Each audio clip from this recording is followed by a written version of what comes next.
Okay, so start करते हैं class number 7 accounting from incomplete records. और अपने इस क्लास में जो बचा हुआ होमवर्क है उसे कवर करेंगे।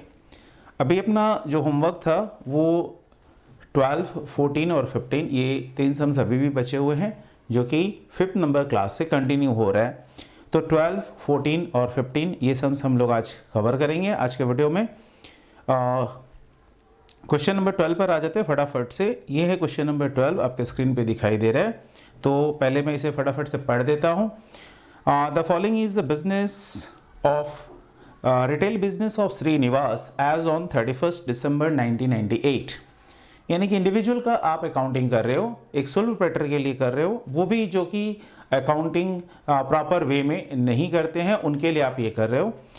ये बैलेंस शीट गिवन है, अच्छा बात है। यदि हमारा लास्ट ईयर का बैलेंस शीट गिवन होता है तो in that case we do not prepare any balance sheet. Last year का बैलेंस शीट अपने नहीं बनाएंगे बिकॉज वो ऑलरेडी बनाया हुआ है। And you are furnished with the following information. आपको ये सारी सूचनाएं यानी इन्फॉर्मेशन भी दी जा रही है। क्या है वो देख लो। Srinivas sells his goods at profit of 20% on sales. ये बहुत काम का इन्फॉर्मेशन है। यहाँ पर ये बता रहा है कि श्रीनिवास जो है वो सेल कर रहे हैं 20% प्रॉफिट मार्जिन लेकर, लेकिन 20% ध्यान देने वाला बात है कि it was given on what, it was given on sales, sales के ऊपर है। सो दैट्स व्हाई सेल्स पे आपको 20% मार्जिन बोला हुआ है। यदि आपको COGS पता है, कॉस्ट ऑफ गुड सोल्ड पता है, तो इसे कन्वर्ट कर लेंगे कि 20% on sales is how much percentage on COGS। तो अपने कन्वर्ट करेंगे, याद होगा कभी अपने पढ़ते हैं ये वाला कि ये है आपका ग्राउंड फ्लोर और ये है आपका फर्स्ट फ्लोर, याद होगा। तो अपने यहाँ पर यदि फर्स्ट फ्लोर पे जाना है, यहाँ पहुँचना है, if this is your target, तो इन दैट केस आपको तो स्टेप चढ़ने पड़ेंगे। इस सीढ़ी को अपने प्रॉफिट बोलते हैं, इसे सेल प्राइस बोलते हैं क्योंकि सेल प्राइस हमेशा ऊपर होता है, एंड ग्राउंड फ्लोर जो होता है उसे अपने कॉस्ट बोलते हैं। तो यदि आपको परसेंटेज यहाँ का पता है, सेल प्राइस के ऊपर 20% पता है, तो आपको नीचे उतरना पड़ेगा, यानी माइनस करके डिवाइड करिए। यानी कि कॉस्ट पे परसेंटेज कन्वर्ट करने के लिए बहुत सिंपल सा तरीका मेरा क्लास में इलाबोरेट किया हुआ रहता है कि आप क्या करेंगे, पहले 20 लिख दीजिए और डिवाइडेड बाई क्या करना है, परसेंटेज का मतलब क्या होता है 20/100। तो 20 में से आप सबसे पहले माइनस कर दीजिए, सॉरी 100 से माइनस कर दीजिए, नीचे की तरफ आ रहा है इसलिए 20 को माइनस किए, और परसेंटेज में फिर से लाने के लिए 100 के टर्म्स में लाने के लिए फिर से 100 से मल्टीप्लाई कीजिए।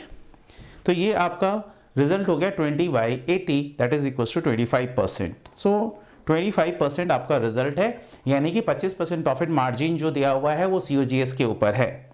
फिर दिया हुआ goods are sold for cash and credit, credit customers pay by cheques only. तो यहाँ पे goods are sold for cash and credit, ये इंफॉर्मेशन दे रहा है कि अपने कैश में भी बेचते हैं और उधारी में भी बेचते हैं। Credit customers pays by cheque only, यानी ये भी इंफॉर्मेशन आपको बता दिया कि जो क्रेडिट कस्टमर है वो चेक से ही पेमेंट करते हैं, यानी अपने लोग उनसे कैश कलेक्ट नहीं करते हैं। ये बात आपको पॉइंट नंबर 2 में क्लियर कर दिया है।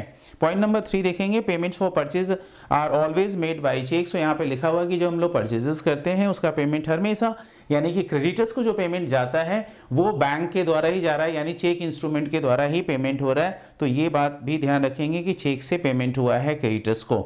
It is the practice of Srinivas to send to the bank every weekend, यानी हर वीकेंड यानी सैटरडे को वो क्या करते हैं, the collections of the week, ठीक है ना, जो भी मंडे टू सैटरडे कलेक्शन हुआ वो वीकेंड में डिपॉजिट करा देते हैं, ठीक है ना। मतलब एंड ऑफ जो अपना सैटरडे का वर्किंग डेज है उस दिन के लास्ट में, संडे बैंक खुला हो तो संडे, ऐसे तो संडे अपने इंडिया में जानते ही हैं कि हॉलीडे रहते हैं।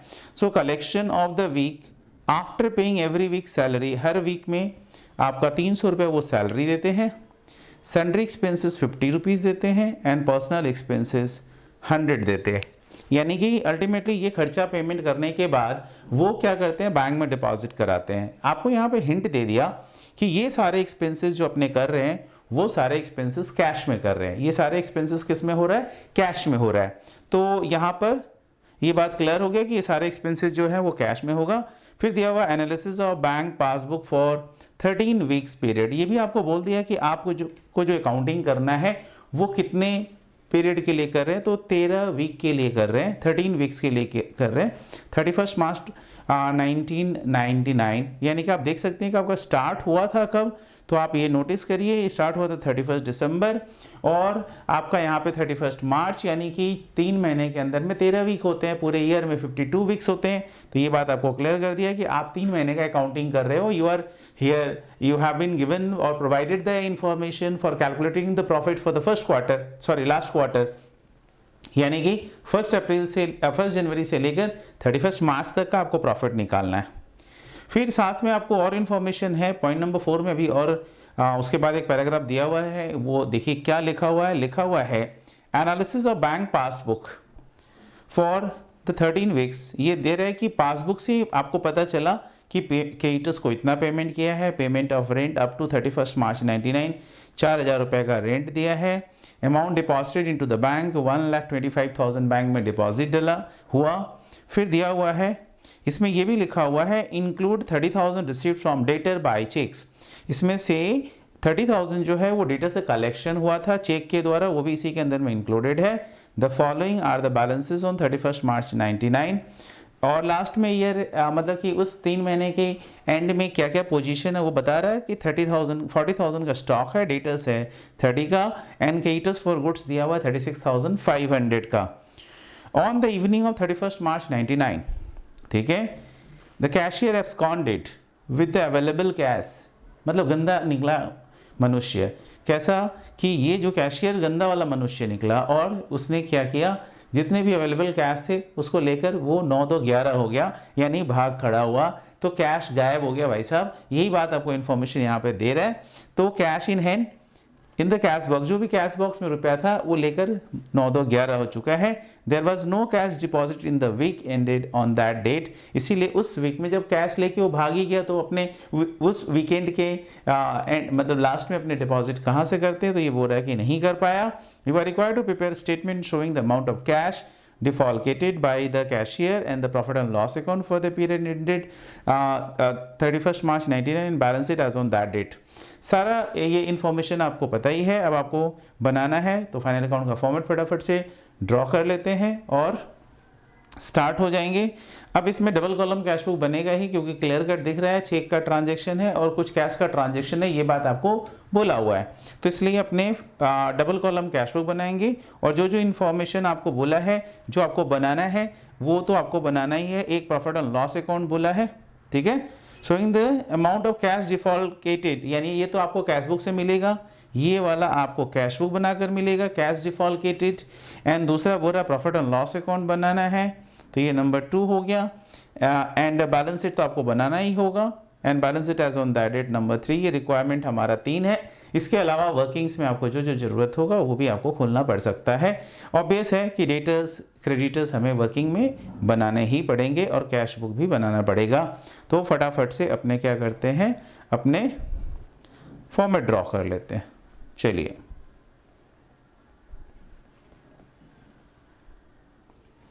तो सबसे पहले अपने प्रॉफिट एंड लॉस अकाउंट यानी ट्रेडिंग पीएल एक साथ ही बना रहे हैं, तो अपने यहाँ पर लाइन ड्रॉ कर लेते हैं।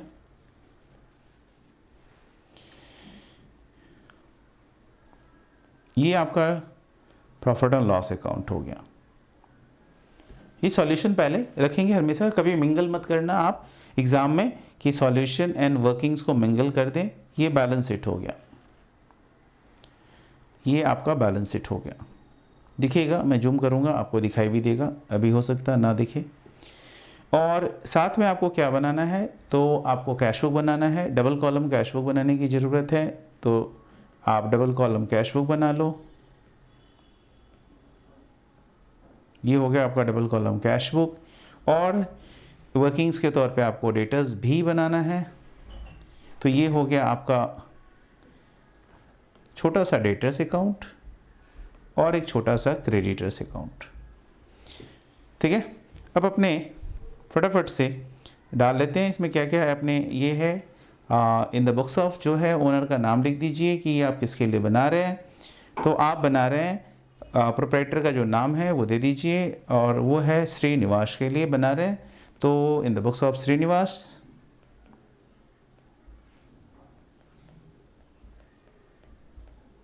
ये हो गया श्रीनिवास। और डेबिट क्रेडिट जैसे एज यूजुअल रहते हैं वो, और साथ में आपको अब trading and profit and loss account, trading and profit and loss account for the year ended. देखो एग्ज़ाम में इस तरह का सम्स आने का ज़्यादा चांसेस रहेगा, सिंपल है और 10 मार्क्स के लिए परफेक्ट फिट होता है। तो एग्ज़ाम में बहुत बड़ा बड़ा सम्स मैंने क्लास में कराया है, प्रीवियस जितने भी क्लासेस हुए हैं उसमें हुआ है, बट इस तरह का सम्स मुझे ऐसा लगता है कि परफेक्ट सेट होता है 10 मार्क्स के लिए, इसलिए ये ईजी भी है और this type of sums can be executed with in the given time, easily इसे किया जा सकता है। इसलिए इस तरह के सम्स को एग्ज़ाम में तो बिल्कुल भी छोड़ने का कोई सवाल ही नहीं होता है, करना ही है, ठीक है। और ये आपका मतलब क्वेश्चन रहने का चांसेस तो इस चैप्टर से लगभग 90% रहता है कि एग्ज़ाम में यहाँ से आएगा ही आएगा। तो अभी हम लोग फटाफट से फॉर्मेट में, और क्या है, हमें तो बैलेंस शीट बनाना है और ये हम लोग फॉर द ईयर लिख दिए, बट फॉर द ईयर नहीं बन रहा है, फॉर द पीरियड कर देंगे क्योंकि अपने बना रहे हैं 31 मार्च 99 यानी कि क्वार्टर एंड के लिए बना रहे हैं। So for the period ended आप लिखेंगे, या फॉर द पीरियड भी लिख सकते हैं 1 जनवरी 99 टू 31 मार्च 99, और ज़्यादा स्पेसिफिक इन्फॉर्मेशन हो गया कि आप ये 3 महीने के लिए ही बना रहे हो। आप यहाँ पर बैलेंस शीट भी दोगे कि ये जो बैलेंस शीट बना रहे हैं अपने, तो ये बैलेंस शीट जो है वो आप बना रहे हो, balance sheet as on 31 March 99, और वर्किंग्स के तौर पे आप कैश बुक बना रहे हो तो कैश एंड बैंक, 2 कॉलम्स आपने यहाँ पे डाल दिए हैं, वो कॉलम्स रहने दीजिए। ये आपका कैश बुक हेडिंग डाल दीजिए कि ये आपका कैश बुक बन रहा है, और इसके नीचे आप जो बना रहे हैं वो डेटर्स अकाउंट बना रहे हैं, तो ये हो गया आपका डेटर्स अकाउंट, और ये आपका क्रेडिटर्स अकाउंट। डेबिट क्रेडिट दे दीजिए, नहीं दीजिए तो भी वर्किंग्स में चलता है, कोई इशू नहीं है। अलाइनमेंट प्रॉपर मेंटेन करिए, आपका अलाइनमेंट मेंटेन करके चलना है। तो अभी हम लोग फटाफट से यहाँ पर अपने इन द बुक्स ऑफ जो श्रीनिवास है तो स्टार्ट करते हैं। आपको जो बैलेंस शीट गिवन है वहाँ के हर आइटम्स को एक जगह ही डालना है, क्योंकि ऑलरेडी आपका ओपनिंग बैलेंस शीट जो है वो बना हुआ है, तो वहाँ के हर एक आइटम्स को किसी एक जगह ही डालना है। पहला आइटम जो मुझे दिखाई दे रहा है वो है श्रीनिवास का कैपिटल 1 लाख रुपए, तो आप ये बैलेंस शीट में ले जाएंगे और बैलेंस शीट के क्लोजिंग बैलेंस शीट जो आप बना रहे 3 महीने के बाद उसमें आप लेकर जाओगे और वहाँ पर डिटेल्स कॉलम में लिख दोगे, ठीक है ना। वहाँ पर आपको डिटेल्स कॉलम में लिखना है उसे, ठीक है। तो आप यहाँ पे क्या लिखेंगे, कैपिटल, ठीक है, ये हो गया कैपिटल। और कैपिटल में आपको अमाउंट जो वहाँ दिया हुआ है वो आपको यहाँ डाल देना है। तो देखिए कैपिटल का अमाउंट क्या दिया हुआ है, 1 लाख रुपीज़ है, उसे डिटेल्स कॉलम में आप यहाँ डाल दीजिए कि 1 लाख रुपए आपके डिस्क्रिप्शन में चले गए, बिकॉज इसके साथ जो है ड्यूरिंग द ईयर जो प्रॉफिट या लॉस होगा ड्यूरिंग द पीरियड वो 3 महीने का प्रॉफिट लॉस इसके साथ अपने को एडलेस करना है। नेक्स्ट है लाइबिलिटीज फॉर गुड्स, तो ये क्रेडिटर्स है 20,500, तो अपने एक ही जगह पे डालना है 20,500। एंड क्रेडिटर्स आप जानते हैं अच्छी तरीके से, तो क्रेडिटर्स इज योर लाइबिलिटीज, तो आप यहाँ पे लिखेंगे by balance brought down. Creditors is liabilities and liabilities have credit balance, तो 20,500 आपका लाइबिलिटी साइड में आ गया, सिंपल। अभी आ जाएंगे नेक्स्ट रेंट। रेंट 1000 आपको दिखाई दे रहा है, तो रेंट 1000 है। ये 1000 जो रेंट है ये आपका शो कर रहा है ऑब्लिगेशन फॉर रेंट। ध्यान दीजिएगा, रेंट कभी भी बैलेंस शीट में रेंट क्या करेगा, तो यहाँ पर होना तो चाहिए था ऐसे मेरे हिसाब से, liabilities for goods for rent, इस तरीके से होना चाहिए था। अब यदि प्रिंटिंग एरर हो तो, और यदि प्रिंटिंग एरर नहीं है तो यहाँ पर रेंट का मतलब आउटस्टैंडिंग रेंट है, क्लियर कट है। बैलेंस शीट के लाइबिलिटी साइड में आया, इसका मतलब है वो लाइबिलिटीज है, रेंट एक्सपेंस। तो अपने एक चीज जानते हैं, इफ ये रेंट हमारा जो है that is relating to preceding period, पिछले पीरियड से रिलेटेड है, तो प्रीवियस पीरियड से रिलेटेड, इसलिए क्या करेंगे, this is not the expense of the current year, ये लाइबिलिटीज इस साल पे किया जाएगा, करंट ईयर में अपने इस लाइबिलिटीज को चुकाएंगे 1000 को। So this is related to last year. और अपने ये डांसिंग स्टेप याद रखेंगे तो भी हो जाएगा कि if it is related to last year less करो, यदि रिलेटेड टू नेक्स्ट ईयर है, फ्यूचर ईयर है तो भी लेस करो, और यदि ये बीच में होता है तो आप देखिए प्लस सिंबल बनता है लाइक दिस, तो इसलिए ऐड करेंगे। तो यहाँ पर ये जो रेंट आपको दिखाई दे रहा है ये आउटस्टैंडिंग रेंट है, वो भी रिलेटेड टू लास्ट पीरियड है, इसलिए क्या करेंगे हम लोग रेंट से लेस करेंगे। तो अभी हम लोग क्या करेंगे, एक ही जगह कहीं दिखाना है। रेंट आपका प्रॉफिट एंड लॉस अकाउंट में आएगा। मैंने प्रॉफिट एंड लॉस अकाउंट में मान लो यहाँ पर रेंट दिखा दिया, ये रहा रेंट कि आएगा। रेंट एक्सपेंसेस P&L में आता है, जिसका अमाउंट अभी हमें नहीं पता कि ड्यूरिंग द ईयर क्या पे किया गया है। और अपने इसमें क्या करेंगे, less paid for last period, paid for last period, ठीक है। तो लास्ट पीरियड के लिए आपने पे कर दिया है, उसका अमाउंट जो है वो यहाँ पर अब लिखना है 1000 है, आप यहाँ पे लिखेंगे 1000। ये माइनस होगा, ये ध्यान रखिएगा, यहाँ पर ये लेस है। जो भी अमाउंट आएगा उसके साथ में आपको इसे माइनस करना है। पेड फॉर लास्ट पीरियड 1000 आपने पेड किया है, वो यहाँ पर अपने माइनस कर दिए। इसके बाद हम लोग नेक्स्ट मूव कर रहे हैं, जो दिया हुआ फर्नीचर। हम लोग एडजस्टमेंट पढ़े, कहीं डेप्रिसिएशन की बात तो नहीं आई, ठीक है ना। तो अपने फर्नीचर एज इट इज़ क्या करेंगे ना, आउटर कॉलम में पहुंचा देंगे, क्योंकि यहाँ पर फर्नीचर के साथ कोई एडजस्टमेंट दिखा नहीं मुझे। जब दिखा नहीं तो अपने भी कुछ ज़्यादा नहीं दिमाग लगाएंगे, अपने फटाफट से फर्नीचर को बैलेंस शीट के एसेट साइड में फर्नीचर है वहाँ लिखिए, फर्नीचर लिखने का काम करेंगे। यहाँ पर आपका फर्नीचर आ गया, फर्नीचर अमाउंट उठाइए और अमाउंट है 10,000, आउटर कॉलम में डाल दीजिए। यदि इसके साथ एडजस्टमेंट होता तो यही फर्नीचर को अपने यहाँ पर लिखते, और यहाँ लिखने के बाद यहाँ पर डेप्रिसिएशन के लिए लेस करने का, मतलब प्रेजेंटेशन संभालने की बात कर रहा हूँ।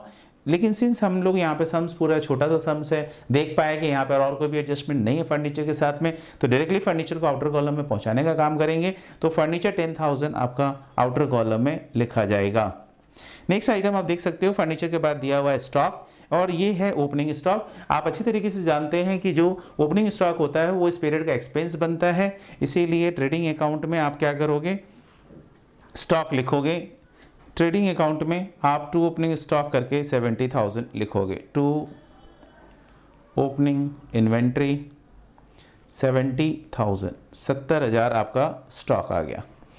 नेक्स्ट है आपका डेटर्स, 25,000 का डेटर्स दिया हुआ है, तो 25,000 का डेटर्स कहाँ दिखाएंगे, तो 25,000 का डेटर्स अकाउंट आपने बनाया है, तो डेटर्स में आप जाकर टू बैलेंस ब्रॉट डाउन करके आप वहाँ पर लिखने का काम करिए।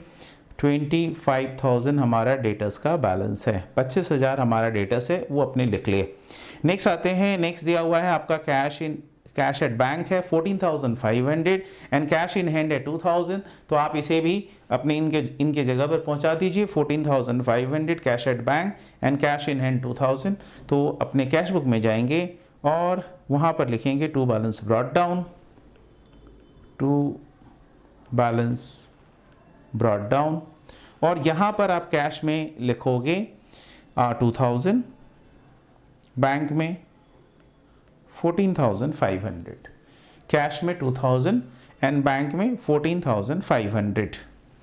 देखो भाई साहब, हम लोग क्या किए, जो भी आइटम्स है एक जगह पहुंचा दिए। एक जगह ही क्यों पहुंचा है, बिकॉज बैलेंस शीट यहाँ पे बना हुआ है।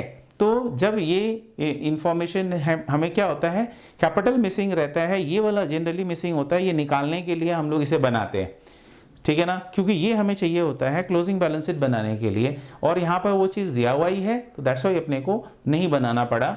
इसीलिए यहाँ का हर एक आइटम्स को अपने एक ही प्लेस में पोस्ट किए। अब यहाँ से 3 महीना चल रहा है, तो जो भी आइटम है उसका बेसिक रूल वही है, जर्नल एंट्रीज करना पड़े जर्नल एंट्रीज करिए हर ट्रांजेक्शंस का, एंड मेक डबल इफेक्ट, उसका ड्यूअल इफेक्ट डालना है, क्योंकि आप डबल एंट्री सिस्टम फॉलो करते हैं। अंडर डबल एंट्री सिस्टम अपने 2 इफेक्ट डालते हैं, डेबिट में भी इफेक्ट होता है और उसका क्रेडिट भी होता है, क्योंकि 2 एस्पेक्ट हम लोग ड्यूअल एस्पेक्ट कंसेप्ट फॉलो करते हैं।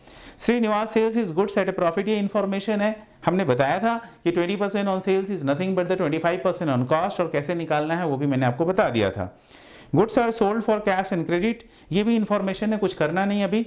यहाँ पे ये बता रहा है कि कैश एंड क्रेडिट में बेचते हैं, लेकिन अपने जो परचेजेस करते हैं उसका पेमेंट जो करते हैं वो अपने क्या करते हैं, जो पेमेंट रिसीव करते हैं डेटर से वो चेक के द्वारा ही करते हैं।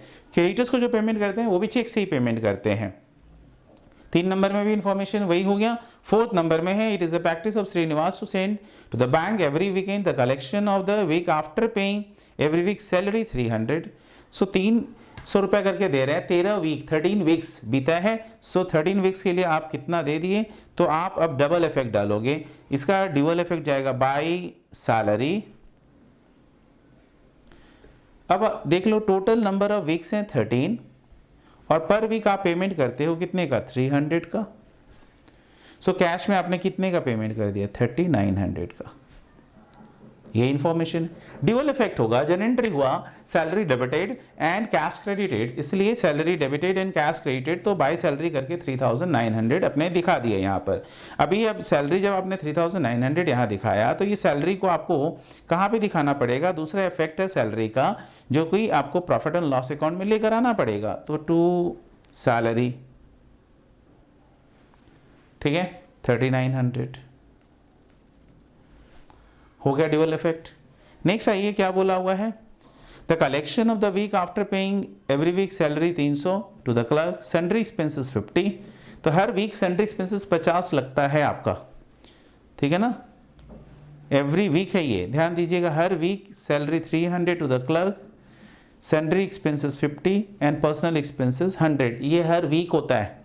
तो सैलरी एक्सपेंसेस 50 है, तो आप क्या करेंगे, सैलरी एक्सपेंसेस 50 करके पहले जेरेंटिस कर लीजिए, तो salary expenses account debited to cash होगा, तो आप बाई सैलरी एक्सपेंसेस 50 13 वीक्स तक, सो 13 मल्टीप्लाइड बाई 50 650, ठीक है। Salary expenses is nominal account, इसे P&L में क्लोज करेंगे तो प्रॉफिट एंड लॉस अकाउंट में जाओगे and you will write to salary expenses आप यहाँ दिखा रहे हो 650। सैलरी एक्सपेंसेस के बाद नेक्स्ट है जो कि पर्सनल एक्सपेंसेस अगला करता है। पर्सनल एक्सपेंसेस ड्राइंग्स हो जाता है, हर वीक 100 रुपीज़ वो पर्सनल एक्सपेंस कर रहा है, तो 13 वीक में क्या हो गया, वो 1300 का खर्चा कर लिया है। सो इसका आप क्या करेंगे, जनरेंट्रीज हो जाएगा drawings debited and cash credited, तो आप यहाँ पे लिखेंगे by drawings 13 weeks multiplied by 100, cash में लिखेंगे 1300। नेक्स्ट ये 1300 जो है हम लोग कहाँ पर ले जाएंगे, तो कैपिटल से लेस करेंगे, because of the drawings the capital get reduce, तो इसलिए अपने क्या करेंगे, यहाँ पर ड्राइंग्स माइनस करेंगे, ड्राइंग्स 1300 माइनस किए, सो आपके बैलेंस शीट में क्या हो जाएगा, ड्राइंग्स जो है वो कैपिटल से लेस हो गया। नेक्स्ट आते हैं, मूव करते हैं, क्या बोल रहा है आगे, analysis of bank passbook for the 13 weeks period ending 31 March 99 disclose the following, payments to creditors 75,000 का पेमेंट हुआ है, और ये सारे इन्फॉर्मेशन अब आपको पासबुक से मिल रहे हैं। सो जो आपने 75,000 का पेमेंट किया है उसे आपको दिखाना पड़ेगा, तो 75,000 का पेमेंट का एंट्री हो गया, creditors account debited to bank, तो आप ना कैश बुक में लिखोगे बाय क्रेडिटर्स, क्या लिखोगे, बाय क्रेडिटर्स, बैंक कॉलम में 75,000 75,000 का पेमेंट है। एट द सेम टाइम ये क्रेडिटर्स को पेमेंट हुआ तो दूसरी जगह पे भी पहुंचना चाहिए, और दूसरा जगह कौन सा है, तो बोलते हैं क्रेडिटर्स अकाउंट। सो क्रेडिटर्स में आप लिखेंगे टू बैंक, क्योंकि चेक से पेमेंट हो रहा है 75,000। नेक्स्ट देख लीजिए क्या दिया हुआ है, उसके बाद दिया हुआ payment of rent up to 31 March 99, 4,000 रुपये का अपने रेंट पेमेंट कर रहे हैं, ठीक है, 4,000 रुपये का पेमेंट हमने किया है, तो 4,000 का हमने पेमेंट किया है, तो एंट्री हो गया रेंट डेबिटेड टू बैंक, ठीक है, तो रेंट डेबिटेड टू बैंक, तो आप कैश बुक में बाय रेंट करके लिखोगे, bye rent, and you will right 4,000 in bank column, तो बैंक कॉलम में आपने 4,000 लिखा।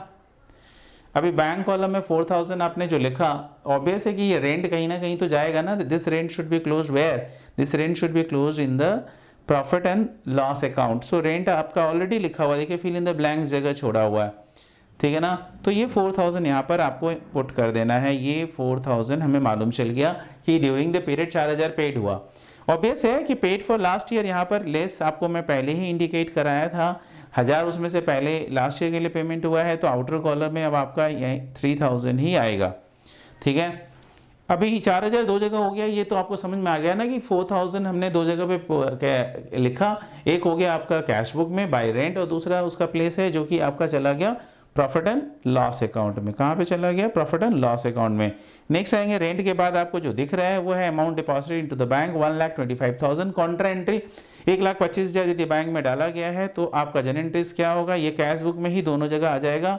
तो कैश बुक में आप लिखेंगे व्हाट? By bank. तो बाय बैंक करके आप 1,25,000 you will write where? In the cash column, क्योंकि कैश आउटफ्लो हुआ and this is the inflow in the bank. So bank में बैंक बैलेंस इंक्रीज हो रहा है इसलिए बैंक डेबिट होगा। तो यहां पर आप क्या करेंगे? You will right cash and amount should be kept in the bank column. Amount is 1,25,000 का अमाउंट आ गया एंड यहां पर आपको लिखना है कॉन्ट्रा, बिकॉज ये आपका कॉन्ट्रा है, दोनों ही कॉलम को अफेक्ट कर रहा है, इसलिए इसे कॉन्ट्रा कहेंगे। नेक्स्ट है the following are the balances as on 31 March 99, ठीक है ना। तो ये बैलेंस अब आपको क्लोजिंग बैलेंस बताना शुरू किया कि लास्ट में क्लोजिंग स्टॉक 40,000 का है, डबल इफेक्ट देना है, 40,000 दो जगह आपको दिखाना है। तो 40,000 दो जगह दिखाने का मतलब है, एक हो गया कि ट्रेडिंग अकाउंट में अपने क्या करते हैं? बाय क्लोजिंग स्टॉक करके दिखाते हैं। तो you will right bye closing stock, bye closing stock 40,000। Second place अपने जानते हैं कि 40,000 सेकेंड प्लेस कहाँ आता है? तो बोलते हैं ये क्लोजिंग स्टॉक। सेकेंड प्लेस हो गया बैलेंस शीट एसेट साइड। तो करंट ईयर के बैलेंस शीट में आप स्टॉक दिखाइए 40,000, ये आ गया आपका बैलेंस शीट में।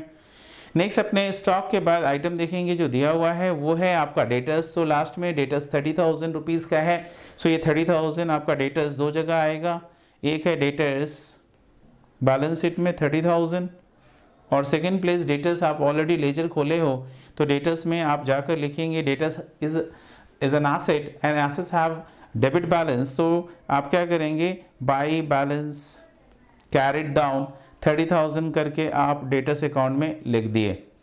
लास्ट क्लोजिंग बैलेंस क्रेडिटर्स का दिया हुआ है 36,500। क्रेडिटर्स इज योर लायबिलिटीज, तो 36,500 आपको क्रेडिटर्स में दिखाना है। टू बैलेंस कैरिड डाउन 36,500 करके आप दिखाओगे बिकॉज इट्स योर लायबिलिटी।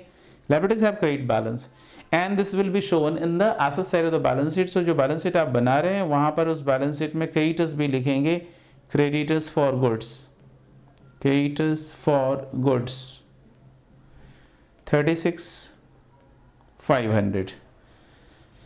चलिए भाई, ये अपने पासबुक का सारा जो एनालिसिस था वो कर चुके हैं। तो पासबुक का एनालिसिस डन। आगे लिखा हुआ है on the evening of 31 March 99 the cashier absconded with the available cash in the cash box. जो कैशियर है वो कैश बॉक्स से जो भी कैश था लेकर भाग खड़ा हुआ and there was no cash deposit in the week ended on that date, और कोई भी डिपॉजिट नहीं हुआ। चलिए भाई, ये तो इन्फॉर्मेशन है, यानी अब सम्स हो गया यहीं पर समाप्त। अब हमारा काम शुरू होता है कि जो आपने एक्स्ट्रा खोला है पहले उसे बैलेंस करने की कोशिश कीजिए। डेटर्स बैलेंस नहीं हो सकता बिकॉज यहाँ पर अभी हमें मिसिंग है कि हमने डेटर्स को पेमेंट कितना कलेक्ट किया, दैट वाज नॉट गिवन। और क्रेडिटर्स से हम निकाल सकते हैं। देखो क्रेडिटर से क्या निकल सकता है? तो परचेजेस निकल सकता है। कैसे? हमें ये पता है कि क्रेडिटर्स को अपने कितना मतलब एक ही फिगर मिसिंग है, पेमेंट कितना की है मालूम है, अपना क्लोजिंग बैलेंस क्रेडिटर्स का क्या है ये भी पता है। तो 75,000 का पेमेंट किए हैं, 36,500 क्लोजिंग बैलेंस है। तो 75 प्लस 36,500 मैंने ऐड कर दिया and from there I will deduct what 20,500 मैंने वहाँ से माइनस कर दिया। रिजल्टिंग फिगर इज 91,000 आया। वो 91,000 यहाँ पर अपने वो डिफरेंस लिख रहे हैं। ये 91,000 जो आया ये आपका एक ही चीज़ मिसिंग है, वो है परचेजेस। सो आप यहाँ पे लिखेंगे by purchases balancing figure, by purchases balancing figure. तो ये आपका 91,000 परचेजेस है और ये बैलेंसिंग फिगर है। तो ये 91,000 को आप दूसरी जगह पे भी लेके जाइए। तो क्रेडिटर्स परचेजेस है ना, तो ये ट्रेडिंग में चला जाएगा, ट्रेडिंग में। तो टू परचेजेस 91,000। देखो अपने को इस सम्स में अब क्या पता है, ओपनिंग स्टॉक पता है, परचेजेस पता है, क्लोजिंग स्टॉक पता है, तो एक ही चीज़ मिसिंग है कि सेल कितना हुआ। और इन्फॉर्मेशन पढ़िए ठीक से। पॉइंट नंबर 2 सम्स का पॉइंट नंबर 2 पढ़ो, क्या लिखा हुआ है, goods are sold for cash and credit, दोनों कैश में भी बिकता है, and credit customers pay by cheques only. तो ये जो लाइन है ना सब बहुत इंपॉर्टेंट है, बहुत ध्यान से पढ़ना पड़ता है, अदरवाइज कहाँ से तोड़ेंगे अपने ये पता नहीं चलेगा। यहाँ पर एक चीज़ देख सकते हो कि हम COGS निकाल सकते हैं, ओपनिंग स्टॉक पता है, परचेजेस पता है, क्लोजिंग स्टॉक पता है, और कोई डायरेक्ट कॉस्ट है नहीं। एज्यूम करेंगे कि there were no other cost like wages and carriage inward, ये इस तरह का कोई भी खर्चा नहीं है, तो अपने ये नोट भी दे सकते हैं और बाय डिफ़ॉल्ट ये मतलब अपने समझ सकते हैं कितना इन्फॉर्मेशन दिया हुआ है। तो आप COGS निकाल सकते हैं। COGS हो जाएगा 70,000 प्लस 91,000 और माइनस 40,000, तो COGS निकल आया 1,21,000। तो अपने यहीं पर सेल्स निकाल रहे, टोटल सेल्स पहले निकाल रहे, छोटा सा वर्किंग करके आप यहाँ पर निकाल सकते हो total sales equals to COGS plus profit, COGS plus profit, COGS plus profit. Now तो COGS का अमाउंट आपको पता ही है, आपने निकाला 1,21,000, ठीक है। कैसे आया वो चाहे तो आप लिख सकते हैं 70,000 प्लस 91,000 माइनस 40,000 और इसके साथ में आपको ऐड करना है प्रॉफिट। ये जो रिजल्ट आया है वो 1,21,000 है,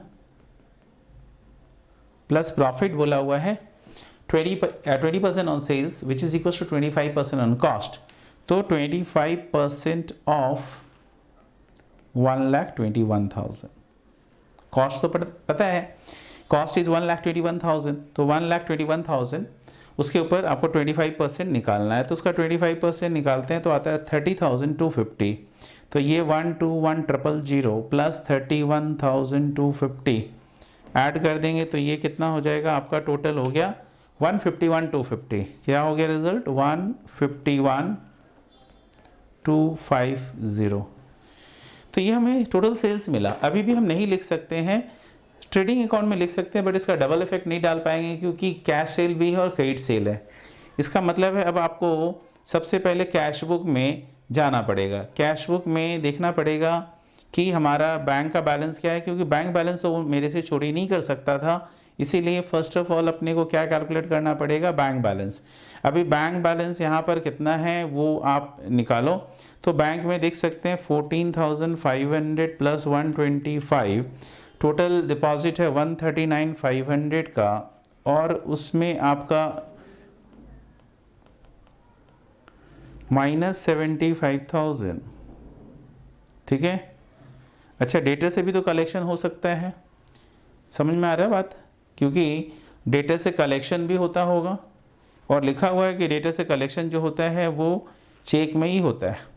तो इसका मतलब है कि आपका बैंक में अभी और एक वेरिएबल है, दो वेरिएबल है बैंक का, एक है आपका क्लोजिंग बैलेंस जो है हमारा वो मिसिंग है। देखो कितना अच्छा सम बन गया। तो यहाँ पर अभी आपका बैंक में भी नहीं निकाल सकते क्योंकि बैंक में अभी एक चीज़ और मिसिंग है, वो है कलेक्शन, तो इसे अभी हम छोड़ेंगे। देखिए छोड़ना पड़ रहा है, मजबूरी है। अब कैश को बैलेंस करते हैं, तो कैश सेल्स भी तो हुआ है, जब तक कैश सेल्स नहीं मिलेगा अपने कैश एब्सकॉन्डेड कितना हुआ है वो पार्ट भी नहीं निकाल सकते हैं, लेकिन ये पता है कि टोटल सेल्स मेरा कितना है, ठीक है। टोटल सेल्स अपने को यहाँ पर पता है। तो सम्स में और एक चीज़ अपने को अभी भी एक चीज़ के कारण अटक रहा है, तो एक लाइन मिस हो रहा है, इस लाइन को फिर से ध्यान देंगे। ये है लिखा हुआ amount deposited into the bank, ये हम लोग ठीक पढ़े। Include 30,000 received from debtors by cheque, तो यानी डेटर से चेक में ही कलेक्शन होता है, और डेटर से कितना कलेक्शन हुआ ये हमें मालूम चल गया। तो 30,000 was collected from debtors in through cheques, so that means कि अपने 30,000 का कलेक्शन चेक से हुआ, तो ये अमाउंट हमें मालूम चल गया। तो हम लोग क्या कर सकते हैं, जेनेटिक्स कर सकते हैं कि bank account debited to debtors, तो ये आप यहाँ पे लिख सकते हो bank account debited to debtors 30,000, ये हुआ। और दूसरा डेटर्स में जाकर आपको क्या लिखना है, बाय बैंक 30,000। अब देखो डेटर्स से ना हम लोग क्रेडिट सेल्स निकाल पाएंगे बैलेंसिंग फिगर। तो बैलेंसिंग फिगर आप देखो डेटर्स का क्या आता है वो देखते हैं अपने बैलेंसिंग फिगर। तो लो यहाँ पर बैलेंसिंग फिगर 30 एंड 30 60 माइनस 25, तो 35,000 सीधा कैलकुलेशन है, कैलकुलेटर भी नहीं चाहिए, अपने टेक्नोलॉजी पे वो डिपेंडेंट हो जाते हैं। तो यहाँ पर क्या हो गया, सेल्स निकल आया, बैलेंसिंग फिगर सेल्स है 35,000। अब ये 35,000 जैसे ही आपको सेल्स पता चल गया, तो अभी अपने को ये भी पता है कि टोटल सेल्स मेरा कितना है, तो कैश सेल्स निकाल पाओगे। तो कैश सेल्स का फिगर कितना है वो आपका निकल आएगा, टोटल सेल्स है 151,250, from there you will deduct 35,000, minus कर दो, तो 151,250 minus 35,000, the resulting figure is 116,250। तो 1,16,250 हमारा क्या है, कैश सेल्स है।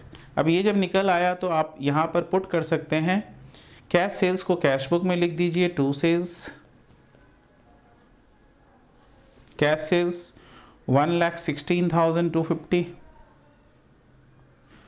1,16,250।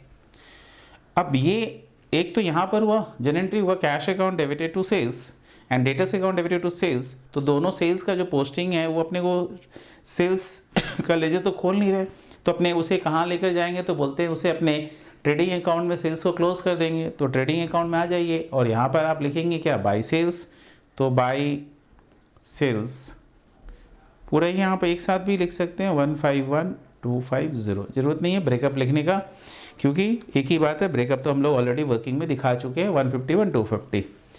अब हम लोग यहाँ पर ना कंक्लूड कर सकते हैं हमारा ग्रॉस प्रॉफिट क्या है। तो now you can calculate the gross profit. तो 151,250 प्लस 40,000, ठीक है, माइनस 70 और माइनस 91, तो 30,250 इज द ग्रॉस प्रॉफिट। ये हम लोग पहले भी कैलकुलेट कर चुके थे ग्रॉस प्रॉफिट, तभी तो सेल्स टोटल सेल्स निकल कर आया था 30,250। इस ग्रॉस प्रॉफिट को आप यहाँ पर ब्रॉड डाउन करके ले आइए, जीपी ब्रॉड डाउन पीएनएल में लेकर आ गए 30,250। अभी आप चाहे तो नेट प्रॉफिट निकाल सकते हैं, क्योंकि और भी कुछ आइटम है ही नहीं, because in the absence of information अपने क्या एज्यूम किए, तो in the absence of information अपने ये एज्यूम कर लिए कि यहाँ पर क्या है आपका, तो डेप्रिसिएशन नहीं है, तो 30,250 से माइनस करेंगे, minus 3,000 and minus 3,900 and minus 650, the resulting figure is 22,700। तो ये आपका नेट प्रॉफिट निकल आया, नेट प्रॉफिट 22,700। तो 22,700 का आपका नेट प्रॉफिट है। ये नेट प्रॉफिट आप यहाँ पर क्या करोगे, ऐड करोगे, नेट प्रॉफिट 22,700। अभी अपने क्या करेंगे, ये जो नेट प्रॉफिट आया ऐड करने के बाद जो रिजल्ट है वो आपको आउटर कॉलम में लिखना है। तो 1 लाख और ऐड हो गया और माइनस हो गया 1,300 ड्राइंग्स का अमाउंट। तो 121, सॉरी एक चीज़ रह गया, हम लोग थोड़ा जो कैश डिफॉल्केटेड कैश बुक अभी कंप्लीट नहीं किया है, तो अभी नेट प्रॉफिट तो ये सही नहीं बैठेगा। क्यों? क्योंकि कैश लॉस्ट भी है, कैश एब्सकॉन्डेड है, तो कैशियर एब्सकॉन्डेड है विद बैलेंस कैश। तो अभी कैश बुक को पहले कंप्लीट करो, कभी भी हड़बड़ी नहीं करेंगे, जैसे भी हमने किया।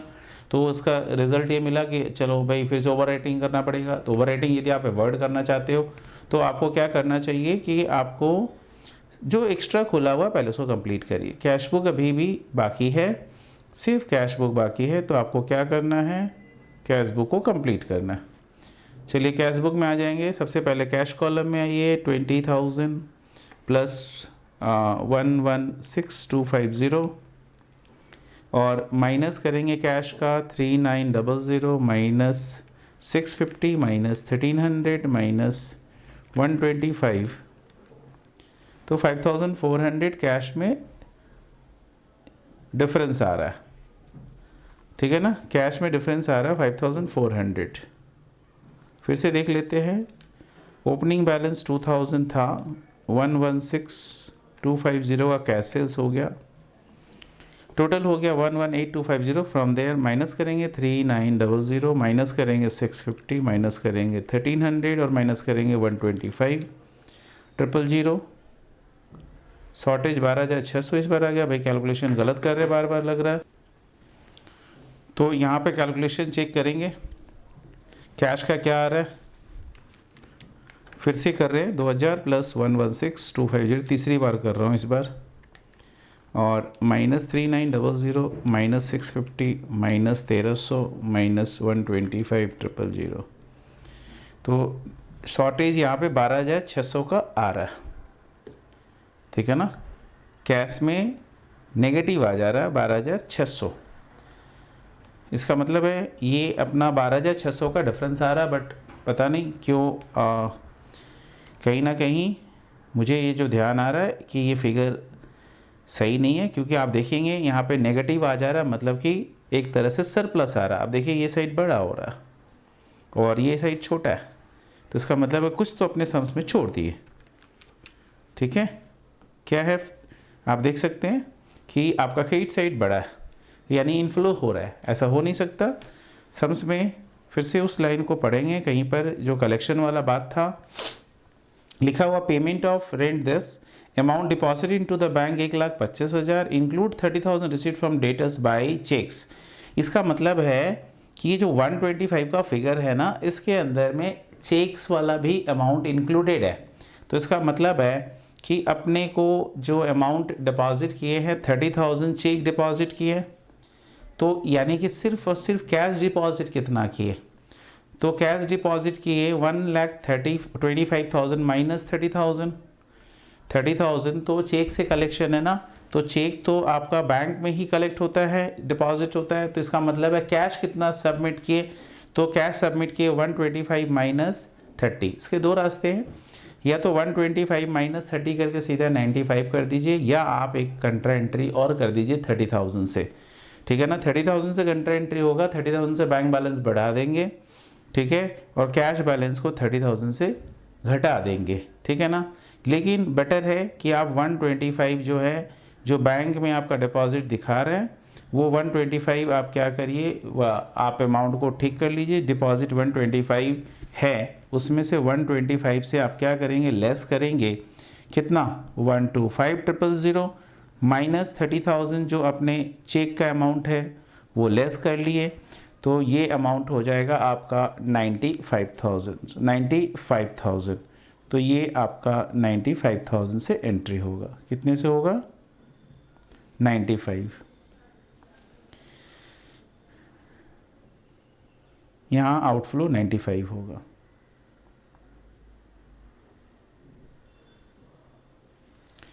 ठीक है, तो अब अपने यहाँ पर जब सम्स ये कर रहे हैं, तो अब इसके अंदर में देखिए 95 से अपने आउटफ्लो कर दिए।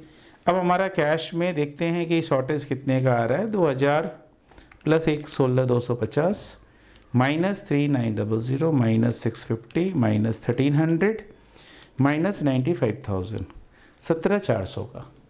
ठीक है, तो यहाँ पर आपका सिंस ये दिमाग में इसलिए खटक गया, बहुत बार सम्स बनता है तो याद आ जाता है कि अरे यार इसका फिगर तो कुछ ऐसा था, ध्यान आता है। तो एनीवे मतलब ज़रा सा लैंग्वेज मिस होगा तो वो गलती हो जाएगा, लैंग्वेज मिस नहीं करना है, पढ़ते वक्त ध्यान से करना है। तो बाई करके आप क्या लिखोगे, by cash lost balancing figure, और इसमें तो ऐसे भी ये चीज़ आ नहीं रहा था, तो अपने आप हिंट्स आ रहे, तो उल्टा सरप्लस आ रहा, होना चाहिए था शॉर्टेज, तो 17,400। हम लोग ये मान रहे हैं कि दिस, अब कैशियर को हम लोग कभी भी ट्रेस नहीं कर पाएंगे, वो पता नहीं चलेगा कि कैशियर कहाँ गया, इसलिए अपने इस कैश लॉस्ट को क्या करेंगे, अपने पीएनएल में राइट ऑफ करेंगे। तो टू कैश लॉस्ट करके कैश लॉस्ट 17,400 यहाँ पर आप पीएनएल में दिखाएंगे, 17,400 पीएनएल में दिखाएंगे। 17,400 आप माइनस कर दीजिए 22,700 से, तो आपका 5,300 का प्रॉफिट बचेगा। ठीक है, 5,300 का। अभी अपने कैश लॉस्ट निकाल लिए। अच्छा, साथ में अभी और भी हमारा कोई हड़बड़ी नहीं करना चाहिए, फिर से अपनी कैश बुक को बैलेंस करके क्या करेंगे, जो बैंक बैलेंस है वो निकालना बाकी है अभी। तो 14,500 plus 95,000 plus 30,000 minus 75,000 and minus 4,000, ठीक है, टोटल 60,500 है। तो ये अपना बैंक बैलेंस निकल आया, बाय बैलेंस कैरिड डाउन।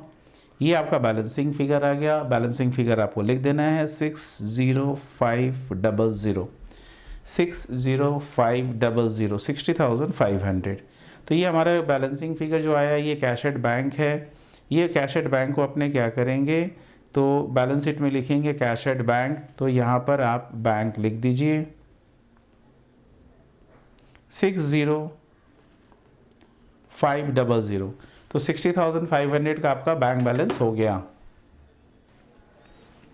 तो अब अपने यहाँ पर नेट प्रॉफिट को ऐड कर देना है। जो 5,300 नेट प्रॉफिट आया वो आप यहाँ पर ऐड करो, तो लिखो नेट प्रॉफिट 5,300। फाइनल फिगर आ जाएगा आपका 1 लाख में माइनस हुआ 1,300, प्लस हो गया आपका 5,300, ओवरऑल 1,04,000 का ये रिजल्ट आया। नेक्स्ट अपना बस बैलेंस शीट टैली करना रह गया है, तो चलिए फटाफट से ये भी कंप्लीट करते हैं। प्लस 36,500 टोटल कर दिए 140,500, 140,500, और इधर में करेंगे तो 1 माइनस 10,000 माइनस 40,000 माइनस 30,000 माइनस 60,500, तो टैली हो गया क्योंकि जीरो आ रहा माइनस करने के बाद 140,500। सम छोटा है, ट्रिकी है, लैंग्वेज पे पूरा ध्यान रखना है। ज़रा सा एक चीज़ मिस होने से समझ ही गए कि प्रॉब्लम होता है। यदि आप सम्स ऑलरेडी बना रखे हैं तो आप लास्ट में आ गए और सीधा एक एक चीज़ से आप मैच कर सकते हैं। ये आपका ट्रेडिंग अकाउंट है। ट्रेडिंग अकाउंट में अपने यहाँ पर ग्रॉस प्रॉफिट निकाले हैं।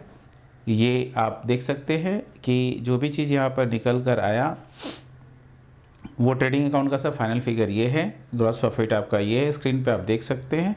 इसके बाद आपका यहाँ पर दिखाई दे रहा है ये पीएनएल है, प्रॉफिट एंड लॉस अकाउंट यहाँ पर बना हुआ है आपके स्क्रीन पर। तो पीएनएल देख लीजिए। पीएनएल में आपका नेट प्रॉफिट 5,300 है। एक एक करके सारा दिखा रहा हूँ फाइनल मैच कर लेने के लिए। ये है आपका बैलेंस शीट। बैलेंस शीट जो दिख रहा है वो है आपका यहाँ पर टोटल टैली हो रहा है। साथ में आपको ये फिगर आप मैच कर लीजिए कि आपका फाइनल कैपिटल का फिगर जो है वो 1,04,000 है। और यहाँ पर नेक्स्ट आपका ये वर्किंग है। ये कैश बुक आपके स्क्रीन पर रहा, और ये कैश बुक में ये जो सेल्स है ये आपका वर्किंग करके लेकर आए थे हम लोग, ये वर्किंग नोट से लेकर आए थे, ये मेंशन कर दीजिए। और कैश और बैंक कॉलम में आपका ये बैलेंसिंग फिगर आया, जहाँ पर अपने बैलेंसिंग फिगर लिखते हैं। कैश लॉस्ट बैलेंसिंग फिगर आया था, आप देख सकते हैं यहाँ पर ये अपने बैलेंसिंग फिगर लेकर आया, तो बैलेंसिंग फिगर वहाँ पर स्पेसिफाइड कर देना है कि ये आप कैलकुलेट करके ला रहे हैं या एज अ बैलेंसिंग फिगर लेकर आ रहे हैं। इसके बाद आप नेक्स्ट ये डेटर्स अकाउंट का वर्किंग है, जिसके अंदर में आपने सेल्स बैलेंसिंग फिगर निकाला। आप देख सकते हैं कि ये बैलेंसिंग फिगर निकल कर आया था। और क्रेडिटर्स में आपका परचेजेस बैलेंसिंग फिगर निकल कर आया था। और आपका ये वर्किंग हुआ था टोटल सेल्स, जिसमें आपने निकाला। टोटल सेल्स जब निकल आया तो उसके बाद आपने कैश सेल्स निकाला। कैसे? क्योंकि total sales minus credit sales. Credit sales आपको कहाँ से मिला था? तो बोलते हैं क्रेडिट सेल्स आपको मिला था डेटर्स अकाउंट से, और ये 116,250 आपका बैलेंसिंग फिगर कैश सेल्स का निकल आया। आप नोट में एक बात केवल लिख देंगे कि in the absence of information no depreciation provided on furniture. तो नोट में आप ये लिख देंगे in the absence of information, क्योंकि देखो है तो डेप्रिशिएबल एसेट्स और डेप्रिसिएशन होना चाहिए, बट क्वेश्चन जब आपको इन्फॉर्मेशन ही नहीं दिया है तो आप उसे कैलकुलेट नहीं कर सकते हैं। बट अगले को पॉइंट आउट तो कर दो कि आप जानते हो कि ये डेप्रिशिएबल एसेट्स है, तो आप लिखेंगे in the absence of information, in the absence of information no depreciation charged on depreciable asset। ठीक है, बस हो गया ये। तो ये था क्वेश्चन नंबर 12 आपका। नेक्स्ट अपने क्वेश्चन नंबर जो करना था वो था 13, नहीं करना है, करना ही नहीं है। और आई थिंक इसके बाद आपका होमवर्क में था क्वेश्चन नंबर 14, 12 के बाद देख लेते हैं कौन सा था एक बार।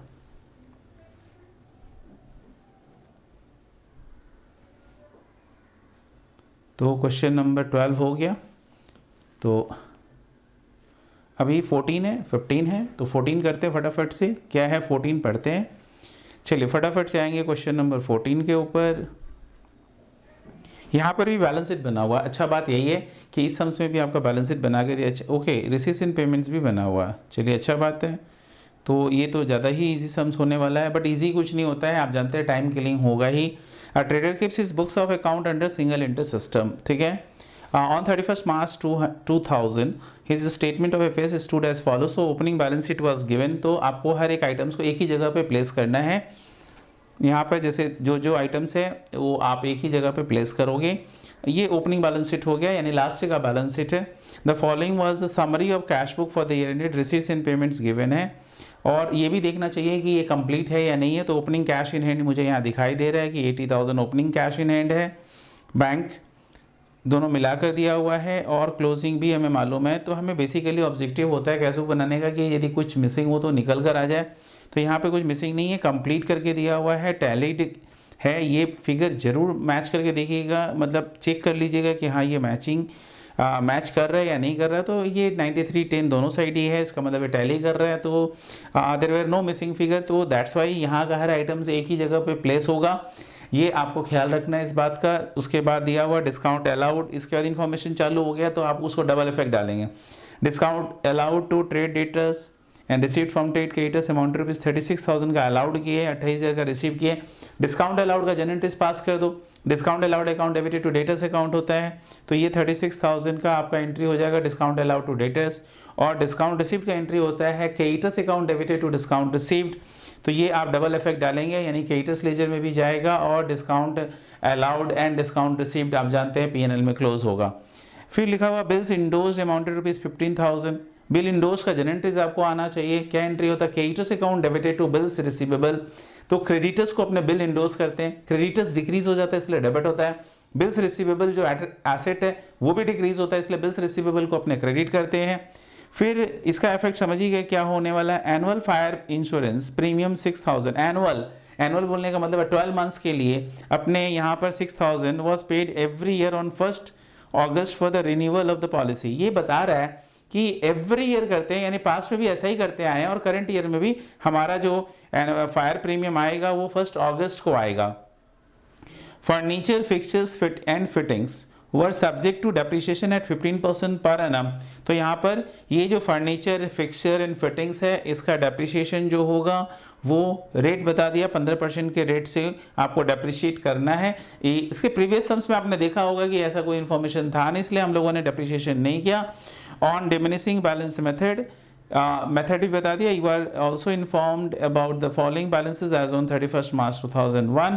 तो यहाँ पर है कि लास्ट डेट में क्या है, एक साल के बाद क्या पोजीशन है, क्लोजिंग स्टॉक क्या है, ट्रेड डेटर्स का balance, bills receivable, bills payable, outstanding expenses मेरा ईयर एंड में कितना है, ट्रेडर रिमेन्स स्टेडी, यहाँ पर लिखा trader maintains steady gross profit rate ratio of 10% on sales.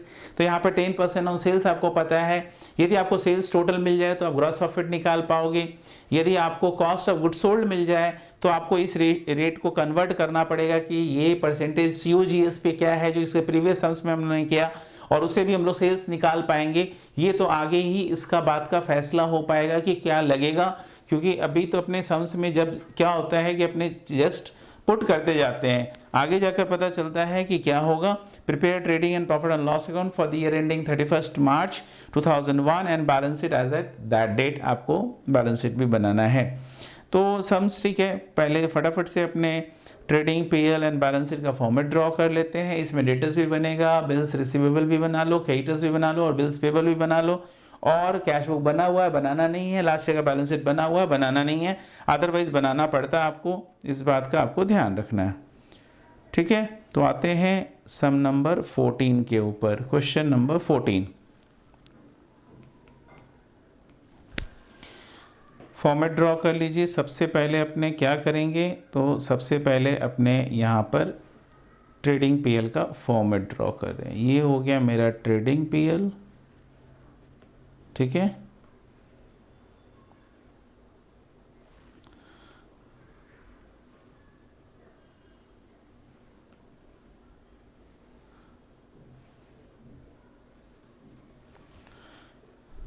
और ये हमारा बन जाएगा बैलेंस शीट। तो ये आपका बैलेंस शीट आ गया। इसके अलावा आपको वर्किंग्स में बहुत सारा वर्किंग बनाना है। तो वर्किंग में आपका और क्या आ रहा है, तो वर्किंग में आप देखिए डेटर्स आ रहा है, छोटे छोटे बनाएंगे। Credit debtors and bills receivable एक साथ, क्रेडिटर्स एंड बिल्स पेबल एक साथ, विंडो बन गया। इसके अंदर में आप कॉलम्स ड्रॉ कर लीजिए। डेटर्स है, ये बिल्स रिसीवेबल है, ज़्यादा नहीं, बहुत छोटा बनेगा, 2-2 एंट्री आ जाए, 2-3 पोस्टिंग हो जाए, वही बहुत है, इससे ज़्यादा कुछ है ही नहीं। आइटम्स तो ज़्यादा आइटम्स लिखना भी नहीं है, सम्स सिंपल प्लेन वैनिला है, तो इसमें ऐसा भी नहीं है कि बहुत डिफ़िकल्ट सम है, वैसा अपने नहीं मानेंगे इसे। इसके पहले जो क्वेश्चन नंबर 12 किए वो ज़रूर एग्ज़ाम के पॉइंट ऑफ व्यू से इम्पॉर्टेंट है। अभी अब यहाँ पर अपने क्या करेंगे, तो लिखेंगे पहला कि ये क्या अकाउंट है। तो हमने कहा इसे आप बना रहे हो सन्ड्री डेटर्स, तो हेडिंग डाल देंगे सन्ड्री डेटर्स अकाउंट। ये आपका है bills receivable account, bills receivable account. ये आपका होगा बिल्स पेबल अकाउंट, और ये होगा आपका सन्ड्री क्रेडिटर्स अकाउंट।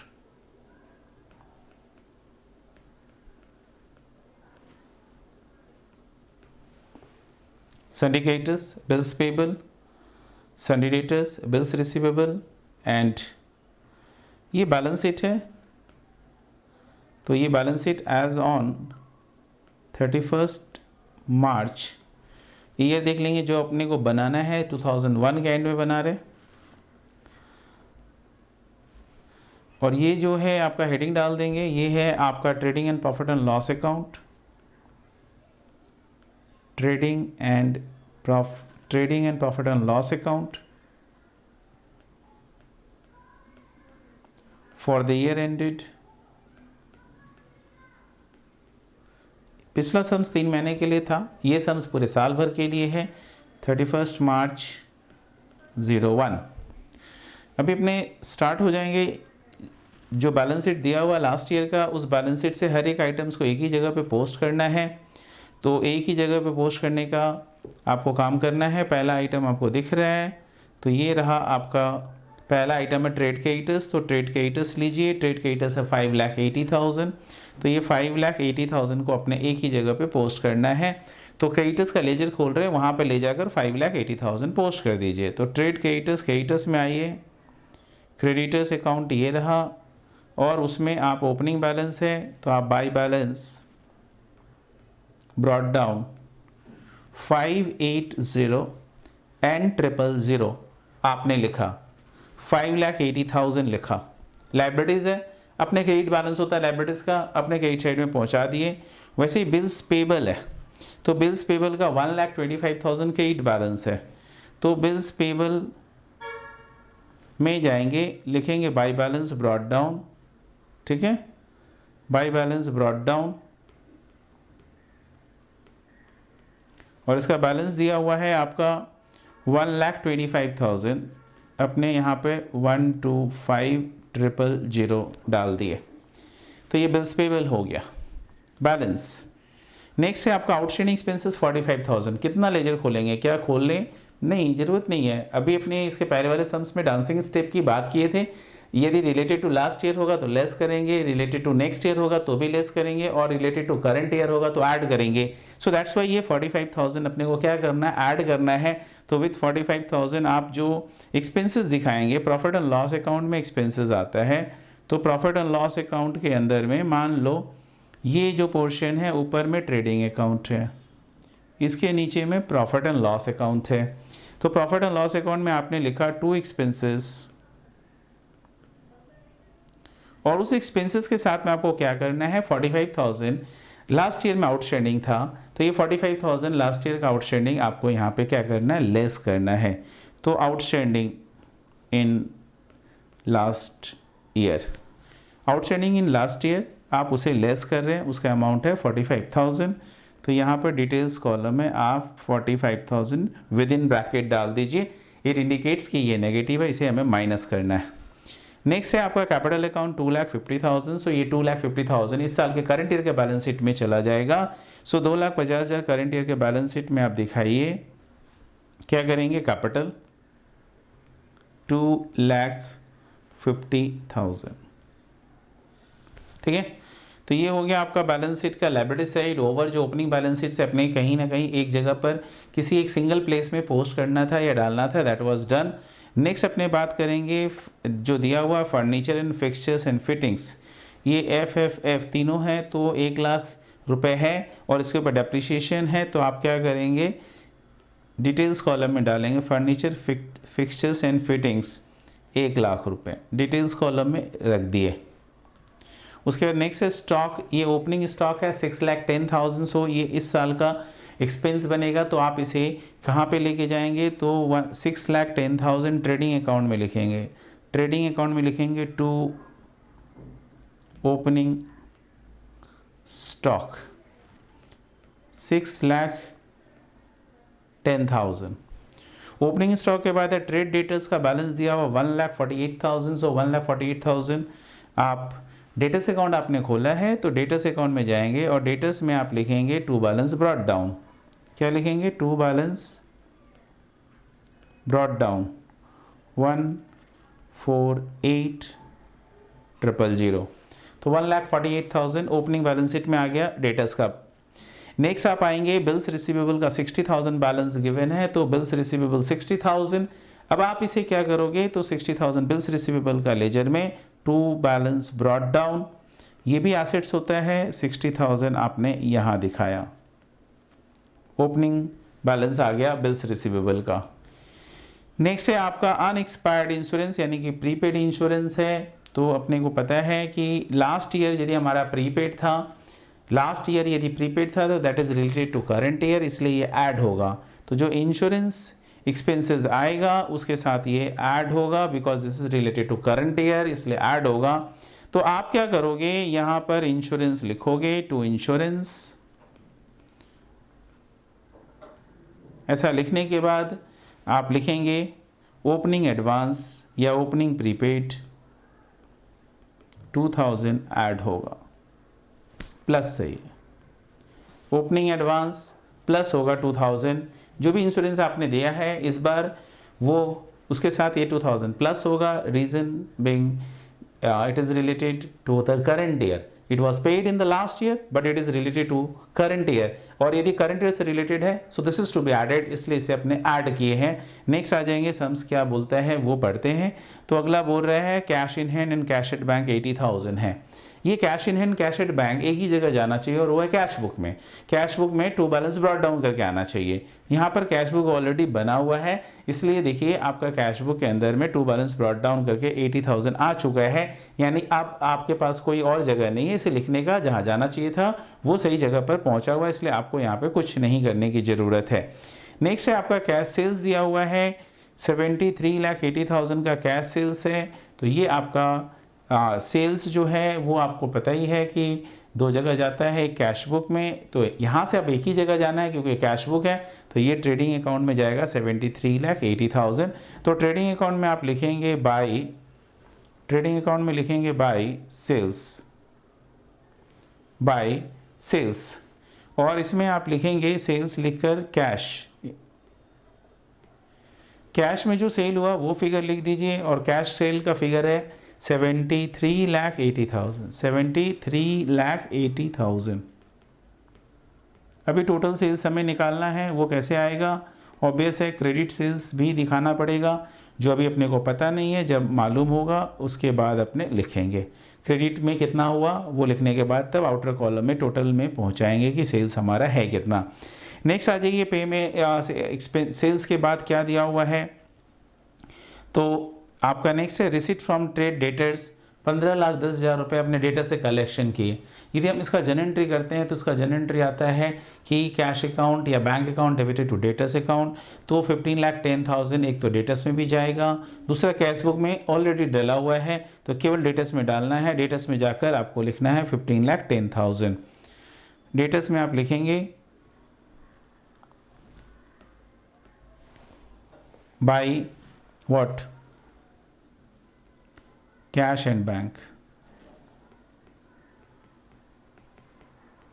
15,10,000। तो बाई कैश एंड बैंक करके 15,10,000 आ गया। नेक्स्ट है आपका रिसीट फ्रॉम बिल्स रिसीवेबल है, 3,40,000 का अपने बिल रिसीव कर रहे हैं, तो receipt from for bills receivable, तो इसका मतलब बिल मैच्योर्ड हो रहा है। बिल मैच्योर्ड होने का जन एंट्री सोचो, मैच्योर्ड होने का मतलब रुपया आ गया, कैश या bank debited, and bills receivable हमारा एसेट से वो डिक्रीज हो गया, इसीलिए यहाँ पर टू बिल्स रिसीवेबल करके है। अभी हमारा एंट्री डालना कहाँ पर है, तो बिल्स रिसीवेबल अकाउंट में जाकर 3,40,000 आपको डालना है। तो बिल्स रिसीवेबल में आप लिखेंगे by cash and bank 3,40,000, by cash and bank 3,40,000। अभी ये हमारा बिल्स का भी हो गया। उसके बाद लिख रहा है पेमेंट टू ट्रेड क्रेडिटर्स 75,07,000, तो अपने क्रेडिटर्स को 75,07,000 का पेमेंट किए। अब क्रेडिटर्स को यदि पेमेंट किए 75,07,000 का, तो चलो फटाफट से क्रेडिटर्स को पेमेंट का भी एंट्री दिखा देते हैं। ट्रेड क्रेडिटर्स में पेमेंट करेंगे तो क्रेडिटर्स डिक्रीज होता है, इसलिए क्रेडिटर्स डेबिट होगा, बैंक बैलेंस डिक्रीज होगा, तो आप यहाँ पे लिखोगे टू कैश एंड बैंक 75,07,000, 75,07,000। तो ये हो गया आपका payment for bills, payment to trade creditor 75,07,000 done. Payment for bills payable है 8,15,000 का अपने बिल्स पेबल का पेमेंट किए, तो पेमेंट्स फॉर बिल्स पेबल 8,15,000। तो bills payable account debited to bank या कैश एंड बैंक 815,000। ठीक है, एक ही जगह जाएगा। इस तरह का सम्स आया तो एग्जाम में इजी है। सन्ड्री एक्सपेंसेस पेड 620,700, 6,20,700 का सन्ड्री एक्सपेंसेस पेमेंट किया। जन एंट्री एक्सपेंसेस अकाउंट डेबिटेड या sundry expenses account debited to cash, तो सन्ड्री एक्सपेंसेस 6,20,700 आपको कहाँ पे दिखाना पड़ेगा, तो प्रॉफिट एंड लॉस अकाउंट में एक्सपेंसेस आता है, तो 620,700 आप एक्सपेंसेस ऑलरेडी लिख रखे थे, वहीं पे पुट कर दिए, एक ही जगह है। एक्सपेंसेस को अपने क्लोज करते हैं तो यहाँ पर अपने एक्सपेंसेस को क्लोज कर दिए। इसके बाद नेक्स्ट दिया हुआ है सन्ड्री एक्सपेंसेस पेड के बाद है ड्राइंग्स 2,40,000 का ड्राइंग्स हो गया। सो 2,40,000 का ड्राइंग्स हो गया तो जन एंट्री होगा drawings account debited to bank. तो ये आपका कैश बुक में ऑलरेडी डला हुआ है। आपको करना क्या है, तो ड्राइंग्स आपको यहाँ पे कैपिटल से लेस करना है, तो ड्राइंग्स 240,000 2,40,000 ड्राइंग्स माइनस हो गया। Cash in hand and closing cash balance बता दिया 127,300, तो ये एसेट है, तो क्लोजिंग बैलेंस शीट में आपको 127,300 दिखाना है, तो क्लोजिंग बैलेंस शीट में कैश एंड बैंक करके आप 127,300 दिखाओगे। ये हो गया। नेक्स्ट आ जाएंगे, अब यहाँ तक ये सारा हम लोगों ने आइटम्स है उसे एक एक करके पोस्ट कर लिया एक ही जगह पर। अब जो है वो दो जगह जाएगा। Discount allowed to trade debtors and received from trade creditors, यहाँ पर मैं हूँ, यहाँ पर allowed to trade debtors and received from trade creditors, ये आपका दिया हुआ रिस्पेक्टिवली, यानी कि 36,000 का डिस्काउंट अलाउड किए, एक एक करके करते हैं। 36,000 का डिस्काउंट अलाउड किए, तो जनरली डिस्काउंट अलाउड का क्या होगा, बोलते हैं discount allowed account debited to debtor. Discount allowed अपने लिए एक्सपेंस होता है, इसीलिए discount allowed account debited and अपना डेटर्स कम हो जाएगा, तो ये एंट्री आप 36,000 से करोगे। तो क्या हो जाएगा, आप डिस्काउंट अलाउड को P&L में क्लोज करेंगे, तो टू डिस्काउंट अलाउड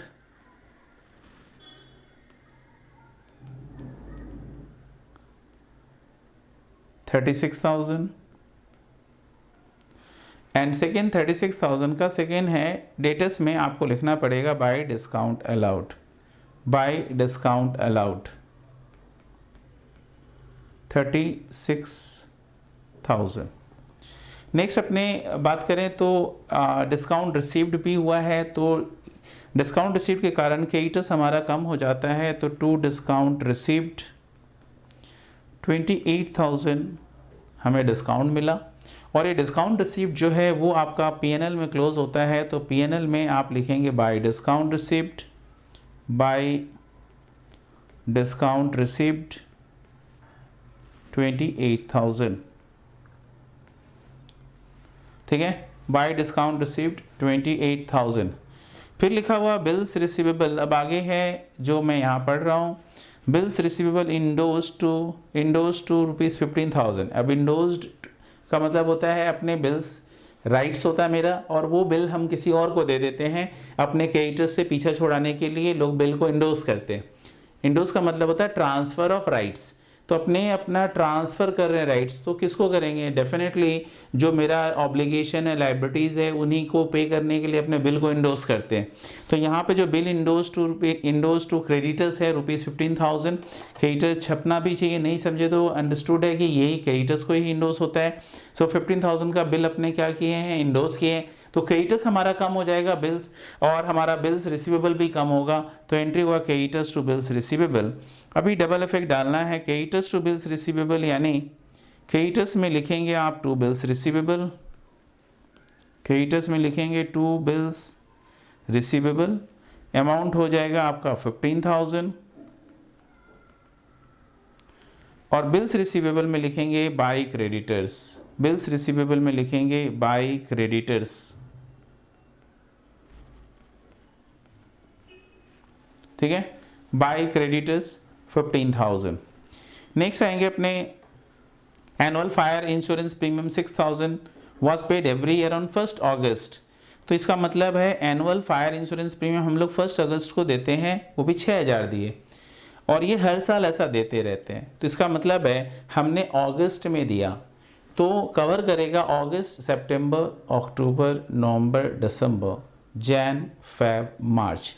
तो 5 + 3 8 months is falling in the current financial year and 4 months is falling in the next financial year. तो इसका मतलब है आपने 6,000 जो दिया है इंश्योरेंस प्रीमियम, उसमें से आपका जो 6,000 जो आपने इंश्योरेंस प्रीमियम दिया है उसमें से आपका क्या है, कवर कर रहा है 4 months in the current financial year and in the next financial year and 8 months is falling in the current financial year. That means कि आपका यहाँ से ये क्लियर हो गया कि ये 4,000 रुपये आपका करंट ईयर का है and 2,000 related to next year है। अब ये क्वेश्चन हमें इंश्योरेंस, जब हमने पेमेंट कैश बुक देखा था तो पेमेंट का कहीं पे इंफॉर्मेशन नहीं था कि इंश्योरेंस का सेपरेटली कोई पेमेंट हेड यहाँ पर नहीं था। इसका मतलब है कि यदि ये इंश्योरेंस का पेमेंट तो दिखा नहीं रहा, बट नीचे में इंफॉर्मेशन बता रहा है कि इंश्योरेंस प्रीमियम पेड हुआ, तो ये ध्यान देंगे कि यहाँ पर ये सन्ड्री एक्सपेंसेस है, ये आप सन्ड्री एक्सपेंसेस है, ये जो सैंड्री एक्सपेंसेस है ना, ये जो फिगर है 620,700, इसके अंदर में इंश्योरेंस भी इंक्लूडेड है। ये बात यहाँ पे क्लियर हो गया कि इसी के अंदर में क्या है, इंश्योरेंस भी इंक्लूडेड है। तो इसी के अंदर में इंश्योरेंस भी इंक्लूडेड है, तो जो भी एडजस्टमेंट होगा इंश्योरेंस के लिए वो सैंड्री एक्सपेंसेस के साथ ही कर देंगे। अपने सैंड्री एक्सपेंसेस लिख रखे हैं तो सैंड्री एक्सपेंसेस में आएंगे और अपने को पता है कि प्रीपेड हो गया, ये जो है ना इंश्योरेंस, तो ये एक्सपेंसेस के साथ ही करना है, मतलब ये इसी के साथ एडजस्टमेंट, ये दोनों का मिलाकर एडजस्टमेंट होगा, क्योंकि इंश्योरेंस के लिए सेपरेट अलग से कोई हमारा इंफॉर्मेशन नहीं है। तो जो आपको यहाँ पर करना है वो, जैसे ये ओपनिंग प्रीपेड था तो आप यहीं पर ऐड करेंगे ओपनिंग प्रीपेड 2000 रुपये गिवन था क्वेश्चन में, वो प्लस हुआ, और क्लोजिंग जो प्रीपेड है ना, क्लोजिंग प्रीपेड वो माइनस होगा 2000। ठीक है, ये वाला लाइन कट कर दीजिए, इसका ज़रूरत नहीं है क्योंकि इंश्योरेंस उसके साथ जुड़ा हुआ है। ठीक है, अब आगे अपने बात करते हैं। एग्ज़ाम में भी कट करना होगा तो एक सिंगल स्ट्राइक से कट करिएगा, कभी भी उसको होच पोच मत करिएगा, अदरवाइज़ उसका बहुत गलत इंप्रेशन जाएगा, वो ध्यान जाएगा टीचर का और मार्क्स उसके कारण कम हो जाता है। अभी यहाँ पर इंश्योरेंस के बाद हम लोग अब आ जाते हैं, एनुअल फायर इंश्योरेंस वाला कहानी हम लोगों ने सॉल्व कर लिया। उसके बाद दिया वो furniture fixture and fittings were subject to depreciation at 15% per annum. तो यहाँ पर बता रहा है कि जो फर्नीचर ये हमको डेप्रिसिएशन इसके ऊपर 15% पर एनम डिमिनिशिंग बैलेंस करना है। तो कोई घबराने का बात नहीं है, हमें तो WDB बैलेंस ही दिया हुआ, उसी के ऊपर 15% चार्ज कर देना है। तो यहाँ पर जो आपको फर्नीचर फिक्सचर्स 1 लाख दिख रहा है तो उसके ऊपर आप डेप्रिसिएशन चार्ज कर दो, 15% के रेट से डेप्रिसिएशन करोगे तो डेप्रिसिएशन आपका यहाँ पर 15,000 आएगा, वो आप यहाँ पे माइनस कर दीजिए। माइनस करके जो रिजल्ट आया वो आपका आउटर कॉलम में 85,000 जाएगा। ये 85,000 हो गया, और ये 85,000 जो डेप्रिसिएशन है वो आप यहाँ पर दिखाएंगे टू डेप्रिसिएशन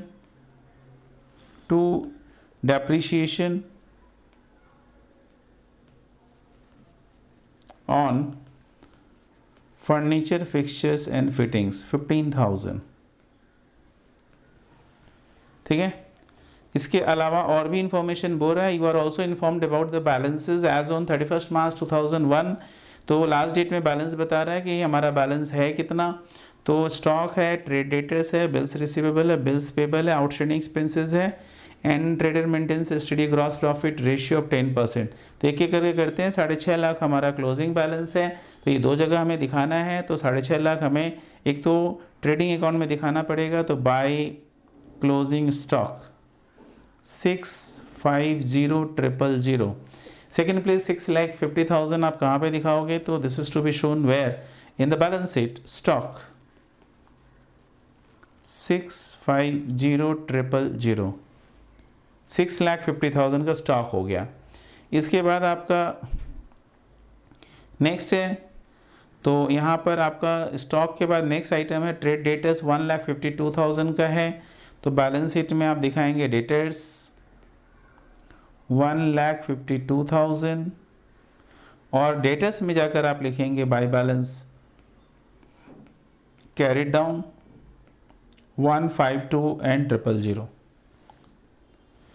डेटर्स के बाद नेक्स्ट है आपका बिल्स रिसीवेबल का क्लोजिंग बैलेंस है 75, इसे भी दो जगह दिखाना है।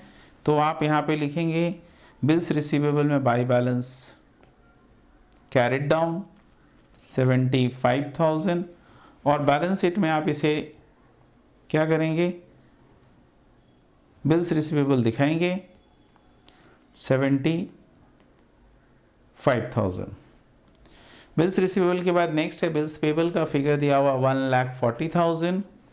ठीक है, बिल्स पेबल आपका है 1,40,000 का, आप बिल्स पेबल लिख दीजिए 1,40,000, एंड बैलेंस शीट के लायबिलिटी साइड में बिल्स पेबल 140 एंड 000 आएगा। बिल्स पेबल अकाउंट में जाएंगे और वहाँ पे भी लिखेंगे to balance brought down, to balance brought carried down 1,40,000। ठीक है, बिल्स पेबल के बाद नेक्स्ट है आपका आउटस्टैंडिंग एक्सपेंसेस 5000 है। दिस इज रिलेटेड फॉर, कुछ नहीं बोला हुआ हो तो करंट ईयर का आउटस्टैंडिंग है, आपको करंट ईयर का आउटस्टैंडिंग क्या करना पड़ेगा, ऐड करना पड़ जाएगा। तो आप यहाँ पर ऐड करेंगे करंट ईयर का आउटस्टैंडिंग, तो आउटस्टैंडिंग एक्सपेंसेस है 5000, आपको यहाँ पर ऐड करना है। और साथ ही साथ बैलेंस शीट में लायबिलिटी साइड में दिखाएंगे आउटस्टैंडिंग एक्सपेंसेस 5000, और एक्सपेंसेस जो आपने बनाया वहाँ पर ऐड करेंगे आउटस्टैंडिंग एक्सपेंसेस 5000। तो प्लस हो गया 5000 एक्सपेंसेस के साथ में, आउटस्टैंडिंग है करंट ईयर का है इसलिए उसके साथ ऐड किए। और ये लायबिलिटीज है, this was still not paid so this will be shown in the liabilities of the balance sheet, तो वो भी अपने कर दिए। इसके बाद दिया हुआ है आपका trader maintains steady gross profit ratio of 10% on sales. तो यदि हमें कुछ भी COGS मिल जाए तो निकल आएगा, और यदि हमें सेल्स मिल जाए तो हम ग्रॉस प्रॉफिट निकाल पाएंगे। तो इसका इन्फॉर्मेशन, बाकी सारे इन्फॉर्मेशन को अपने यूज़ कर चुके हैं। तो अब अपने क्या करेंगे ना, स्टार्ट करेंगे चीज़ों को, पहले बैलेंसिंग जो भी एक्स्ट्रा खुला है पहले उसको क्लोज करके हम लोग मिसिंग फिगर को ढूंढेंगे। अब देखिए डेटर्स एंड बिल्स रिसीवेबल में सबसे पहले कोशिश करना चाहिए कि बिल्स रिसीवेबल को बैलेंस कर लेना चाहिए। अब देखो बिल्स रिसीवेबल में ओपनिंग बैलेंस पता है, क्लोजिंग बैलेंस पता है, ड्यूरिंग द ईयर कितना मैच्योर्ड हुआ और ड्यूरिंग द ईयर कितना इंडोज्ड हुआ। तो यानी बिल्स रिसीवेबल में सिर्फ और सिर्फ एक ही चीज़ मिसिंग है कि ड्यूरिंग द ईयर मुझे डेटर से एक्सेप्टेंस कितने का मिला, दैट वाज मिसिंग। तो आप क्या करोगे यहाँ पर कि ड्यूरिंग द ईयर हमारा कितना मिसिंग है वो आप निकाल लोगे। बिल्स का एक्सेप्टेंस मिला वो निकाल लोगे, 3,40,000 प्लस 15,000 प्लस 75,000, टोटल 4,30,000 माइनस उससे आप करेंगे 6,60,000 सॉरी, तो 3,70,000 का हमें एक्सेप्टेंस मिला था। कितने का मिला था, तो 2 डेटर्स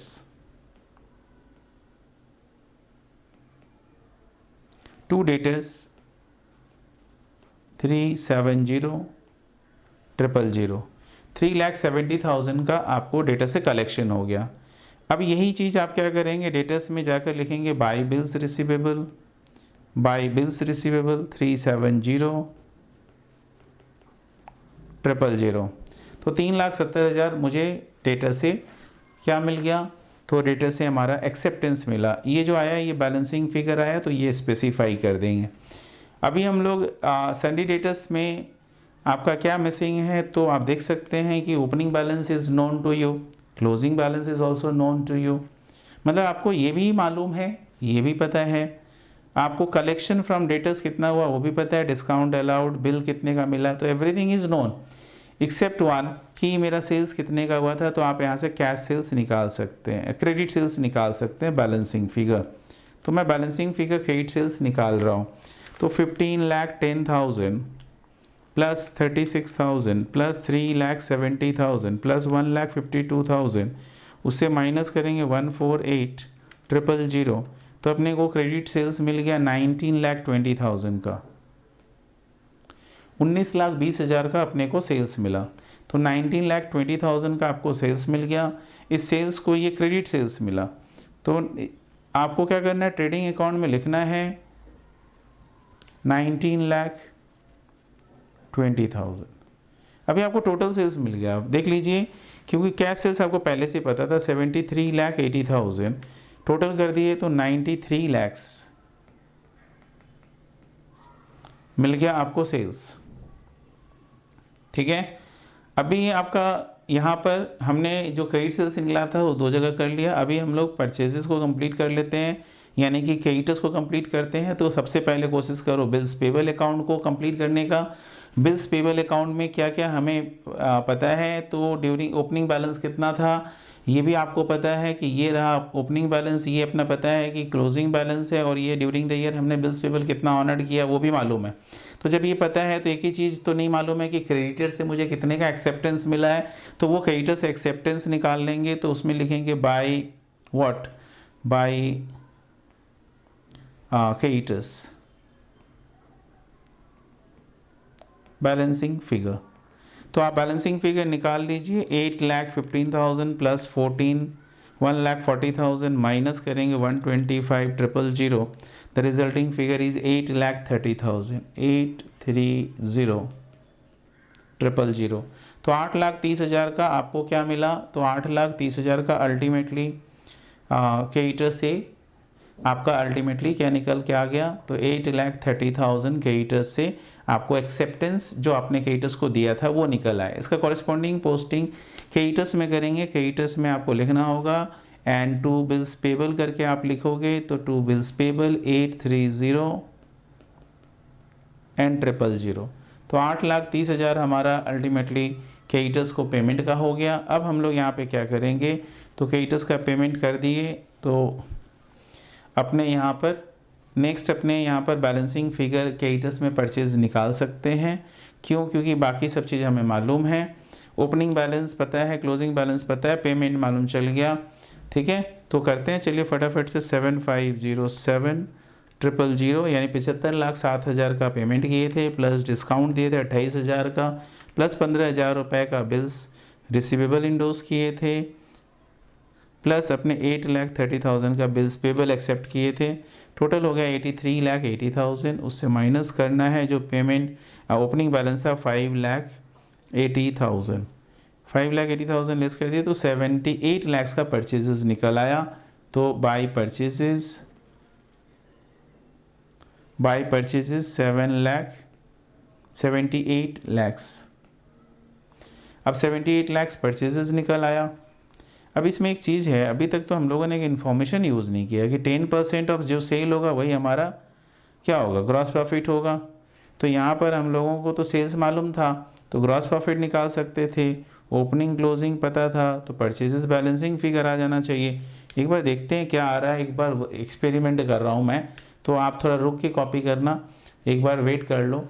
जैसे कि यहाँ पे ग्रॉस प्रॉफिट अपने को पता है 10% ऑफ सेल्स, यानी कि सीधा 10% ऑफ सेल्स हमें तो पता ही है कि 93 लाख का हमारा सेल्स है। सो 93 लाख का 10% कितना होता है? 99,30,000। अभी देखो परचेजेस हमारा बैलेंसिंग फिगर आना चाहिए, तो 93 लाख प्लस 6,50,000 माइनस 6,10,000 और माइनस 9,30,000, 84,10,000 डिफरेंस आता है जो कि परचेज हम लोग का आ रहा है। परचेज का फिगर 78 लाख। तो इसका मतलब है ये क्रेडिट परचेज है, तो कैश परचेजेस भी हुआ होगा, क्योंकि यहाँ पर अपना टोटल परचेजेस का फिगर कैश परचेजेस, लेकिन अपना कैश बुक तो हम लोग बनाए नहीं है, cash book was given here. तो यहाँ पर अपने जो कर रहे हैं अब ग्रॉस प्रॉफिट तो यही आना चाहिए, क्योंकि रिलेशन जो दिया हुआ उसके हिसाब से ही अभी हमारा परचेजेस जो है ना वो मिसमैच हो रहा है। तो अभी अपने परचेजेस जो ये आ रहा है यही होना चाहिए बैलेंसिंग फिगर। परचेजेस लिखेंगे, परचेजेस बैलेंसिंग फिगर जो आया था मैं वही फिगर लेके चल रहा हूँ, 84,10,000। ठीक है, तो इसका मतलब है अपने ये कैश परचेजेस तो नहीं मानेंगे कि वो कैश परचेजेस है नहीं, तो सारा का सारा परचेजेस क्रेडिट में है। तो अपना क्रेडिटर्स अकाउंट में परचेजेस जो आया था वो सही नहीं है, उसको ठीक करेंगे। यहाँ पर अपने क्रेडिटर्स का क्लोजिंग बैलेंस नहीं मालूम है, देख लीजिए ठीक से, ओपनिंग बैलेंस मालूम है, क्लोजिंग मिसिंग है। तो इसका मतलब है कि अपने इसे 84,10,000 करेंगे और बैलेंसिंग फिगर, ठीक है ना, आपका क्लोजिंग बैलेंस ऑफ क्रेडिटर्स निकल कर आएगा, to balance CD, to balance carried down, आपका बैलेंसिंग फिगर निकल कर आएगा। क्या आ रहा है वो देखिए, कैलकुलेटर चलाइए फटाफट से।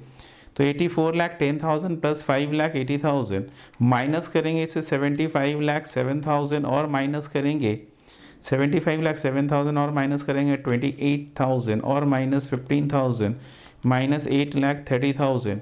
तो डिफरेंस है ना 6,10,000 का क्लोजिंग बैलेंस बचा। क्या बचा? 6,10,000 का क्लोजिंग बैलेंस बचा। तो 6,10,000 अपना क्लोजिंग बैलेंस सन्डी क्रेडिटर्स का आया। तो आप बैलेंस शीट में, क्लोजिंग बैलेंस शीट में सन्डी क्रेडिटर्स लिखना पड़ेगा। सन्डी क्रेडिटर्स ये मिसिंग था, तो 6,10,000 हमारा सन्डी क्रेडिटर्स हो गया। मैंने तो बोला ही था कि आप कॉपी मत करिएगा, आपको वेट करना है। तो 6,10,000 हो गया सन्डी क्रेडिटर्स का, दैट वाज मिसिंग। अब हमारा क्या है, तो अब हम लोग अल्टीमेटली जो भी एक्स्ट्रा खोले थे वो तो हम लोग कंप्लीट कर लिए। तो अल्टीमेटली अब हम लोग इस एक्सपेंसेस को आउटर कॉलम में पहुंचाने का काम करेंगे। 620700 620700 6,20,700 माइनस 45,000 और प्लस 2,000 माइनस 2,000 एंड प्लस 5,000 580700। अभी इस ग्रॉस प्रॉफिट को आप क्या करो, ग्रॉस प्रॉफिट को नीचे लेके आओ। तो जो ग्रॉस प्रॉफिट आपको दिखाई दे रहा है उसे आप यहाँ पर लेकर आइए। By gross profit brought down, by gross profit brought down 9,30,000। और ना अब आप नेट प्रॉफिट निकाल सकते हो 9,30,000, 9,30,000 प्लस 28,000 और उससे माइनस करेंगे 580700 और माइनस करेंगे 36,000 और माइनस करेंगे 15,000, डिफरेंस 3,26,300। ठीक है, 3,26,300 ये आ गया नेट प्रॉफिट। तो इसे लिखेंगे to net profit. Balancing figure 326,300 326,300 का नेट प्रॉफिट आ गया। और 326,300 आप नेट प्रॉफिट क्या करेंगे, ऐड करेंगे। तो नेट प्रॉफिट ऐड कर रहे हैं 326,300। अभी उसमें ऐड किए 326,300 प्लस प्लस आपका 2,50,000 ओपनिंग कैपिटल था और माइनस 2,40,000 का अल्टीमेटली ड्राइंग्स था। तो 3,36,300 कैपिटल फाइनल। ये आपका आउटर कॉलम में आ गया 336,300। इसके बाद अपने नेक्स्ट क्या करेंगे, बैलेंस शीट टोटल करेंगे। टैली होना चाहिए, यदि टैली होता है दैट मीन्स की करेक्ट। तो 336,300 प्लस 1,40,000 प्लस 5,000 प्लस 6,10,000 टोटल हो गया 10,91,300, 10,93,000 91,300। उधर वाले को माइनस करेंगे तो 85,000 plus 75,000 plus 152,000 plus 6,50,000 plus 127,300 85,000 sorry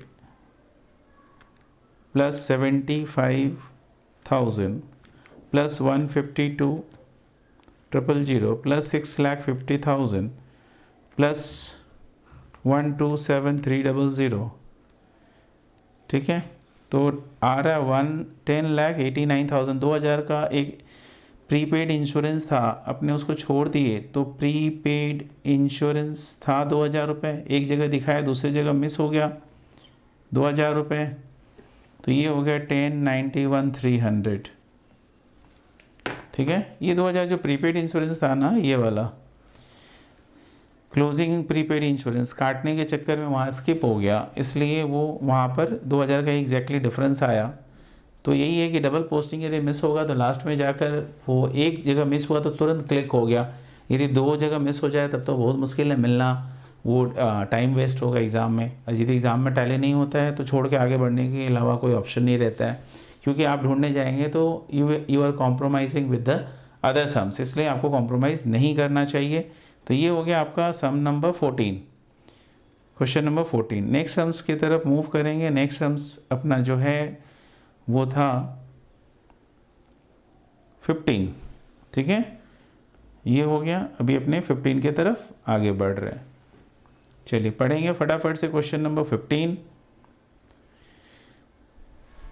ये सारे इंपॉर्टेंट सम्स है, एग्ज़ाम पर्सपेक्टिव से ये सारे इंपॉर्टेंट सम्स हैं। आपको मैं बता दूं एग्ज़ाम में इस तरह के सम्स आने के चांसेस ज़्यादा रहते हैं। तो यहाँ पर आप देख रहे हैं the following is the balance sheet of the concern as on 31 March 2000। एक ही पैटर्न पे सम्स चल रहा है, बैलेंस शीट गिवन है। तो ओपनिंग बैलेंस शीट 31 मार्च 2000 को आपको पता है। The management estimate the purchase and sales for the year ended 31 March 2001 as under. तो एस्टिमेट जो है उनका ये दिया हुआ है कि परचेज आपका जो है अप टू 28 Feb 2001 कितना और मार्च का कितना। भाई ये कितने महीने का बन रहा है, यहाँ पर अलग अलग करने का मतलब ही क्या था। अप टू 28 फरवरी 2001 और मार्च 2001। तो ये 14,10,000 और मार्च में 1,10,000, सेल्स 19,20,000 और 2 lakh. It was decided to invest 1 lakh in purchase of fix assets, और यहाँ पे ये भी हो गया कि 1 लाख रुपए का फिक्स एसेट्स कर देंगे which are depreciated at 10% on cost. तो यहाँ पे बोल दिया कि 10% आपको कॉस्ट पे डेप्रिशिएट करना है। The time lag for payment to trade creditors for purchase and receipt for sale is 1 month. इसका मतलब 1 महीना का टाइम लैग चलता है। टाइम लैग का मतलब है कि आपने परचेस किया आज, तो 1 महीने के बाद पेमेंट करना है। क्रेडिटर्स आउटस्टैंडिंग जो होता है जैसे, तो इसका मतलब है 12 बार अपने साल भर में परचेस कर लेंगे, या 12 बार अपने 12 टाइम्स अपने सेल कर लेंगे। Business earns a gross profit of 30% on turnover. तो बिजनेस का 30% का प्रॉफिट है टर्नओवर के ऊपर। The expenses against gross profit amounted to 10% of turnover, यानी कि जो एक्सपेंसेस ग्रॉस प्रॉफिट के अगेंस्ट में खर्चा बता रहा है वो आपका 10% आने वाला है। The amount of depreciation is not included in these expenses. Depreciation अलग से है, ये expenses other than depreciation expense है। Draft balance sheet as on 31 March 2001, assuming that the creditors are all trade creditors for purchases, यानी कि trade creditors के अलावा और कोई क्रेडिटर्स नहीं है। And debtors for sale and there is no other items of current assets, इसके अलावा और कुछ है नहीं। And liabilities apart from stock and cash and bank balance. So there is no other items of current assets and liabilities बता रहा है। Stock, cash, bank को छोड़कर और कोई नहीं है। तो इसका मतलब है सब कुछ बता दिया कि आपका एम्बिग्यूटी खत्म हो जाए, आप दूसरे की तरफ ध्यान ना लगाएं कि और क्या क्या है, तो इसे अपने करते हैं। चलिए क्वेश्चन नंबर 15 हेडिंग डालेंगे। क्वेश्चन नंबर 15,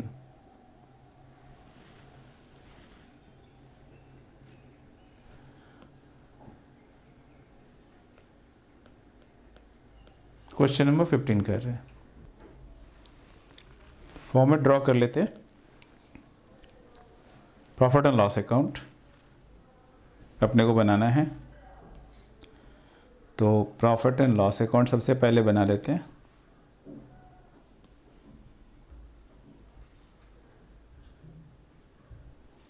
छोटा ही चाहिए क्योंकि आइटम ज़्यादा तो है नहीं, थोड़ा बड़ा चाहिए, ये बहुत छोटा हो गया।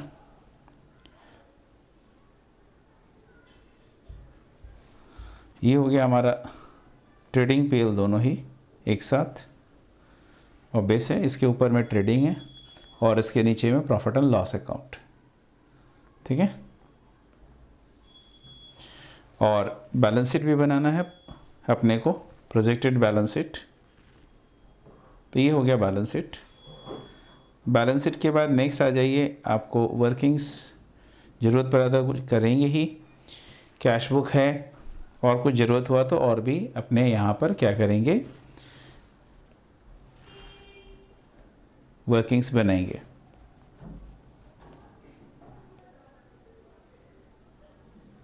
यहाँ पे प्रोजेक्टेड बैलेंस शीट इसलिए बनेगा क्योंकि फिगर जो दिया हुआ है वो 1 महीने का एस्टिमेटेड दिया हुआ, ठीक है ना।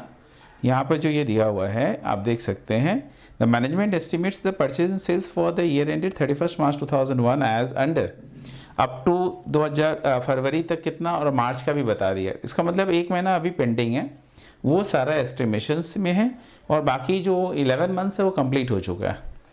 अपने यहाँ पर सम्स ईजी है बट ट्रिकी है थोड़ा सा, और अच्छा सम्स बोल सकते हैं ये भी कि ट्रिकी सम्स ही अच्छा माना जाता है एग्ज़ाम पर्सपेक्टिव से, कि हाँ एग्ज़ाम में ये सब भी पूछ सकता है।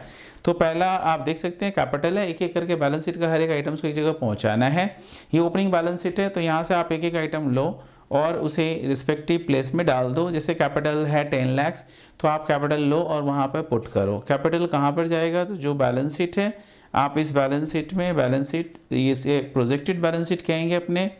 क्यों प्रोजेक्टेड कहेंगे, क्योंकि ये रियल हो नहीं सकता, ये सारा एस्टिमेशन है, मार्च महीने का अभी अपने को पता नहीं है। तो projected balance sheet as on 31 March 01, और इसके अंदर में आप लिखेंगे कैपिटल। पुराने बैलेंस शीट का पैटर्न देखते हुए यदि हम देखें तो वो कैपिटल और प्रॉफिट को मिंगल्ड नहीं करता है। प्रॉफिट जो है वो आपका अलग से शो किया हुआ है, आप यहाँ पे देख सकते हैं 60,000 वॉज सोन सेपरेटली, तो अपने भी वही करेंगे। क्रेडिटर्स है 1,40,000 का, तो अपने ये मानेंगे कि क्रेडिटर्स को पेमेंट अपने कर दिए।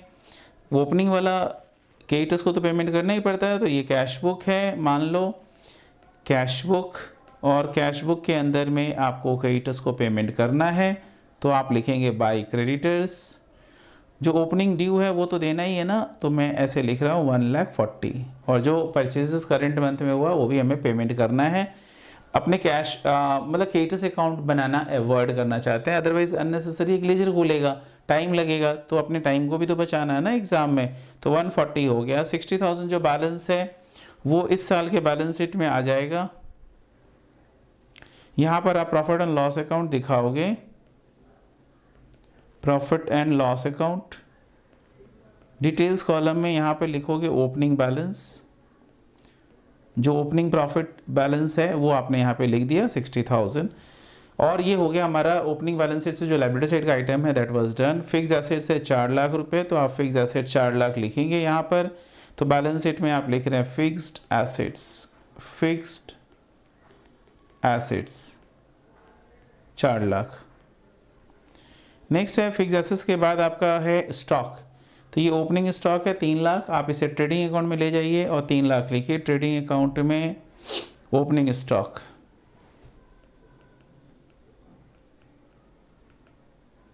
ओपनिंग स्टॉक 3 लाख,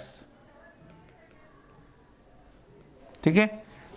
इसके अलावा आपका ये स्टॉक हो गया। डेटर्स है 1,50,000 का, तो ये डेटर्स 1,50,000 रुपये हम लोग ये मानेंगे कि डेटर से कलेक्शन हो जाएगा। तो ओपनिंग बैलेंस तो डेफिनेटली कलेक्शन होगा ना, तो आप कैश बुक में लिखेंगे टू डेटर्स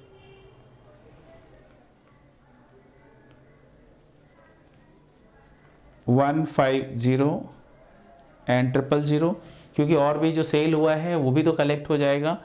आपको पता ही है कि आपको क्रेडिट पीरियड जो लैग इन पेमेंट है या लैग इन रिसीट है वो 1 मंथ का है, तो सिर्फ और सिर्फ मार्च महीने का ही पेमेंट जो हमारा है वही अटकेगा।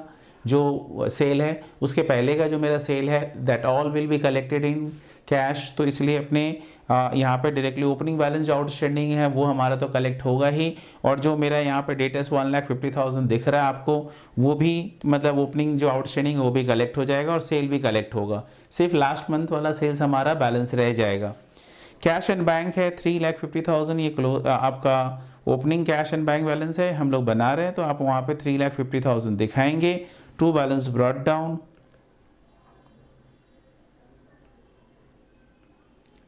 3,50,000। चलिए नेक्स्ट अपने यहाँ का सारा आइटम्स आपने एक जगह पे पोस्ट कर लिया है।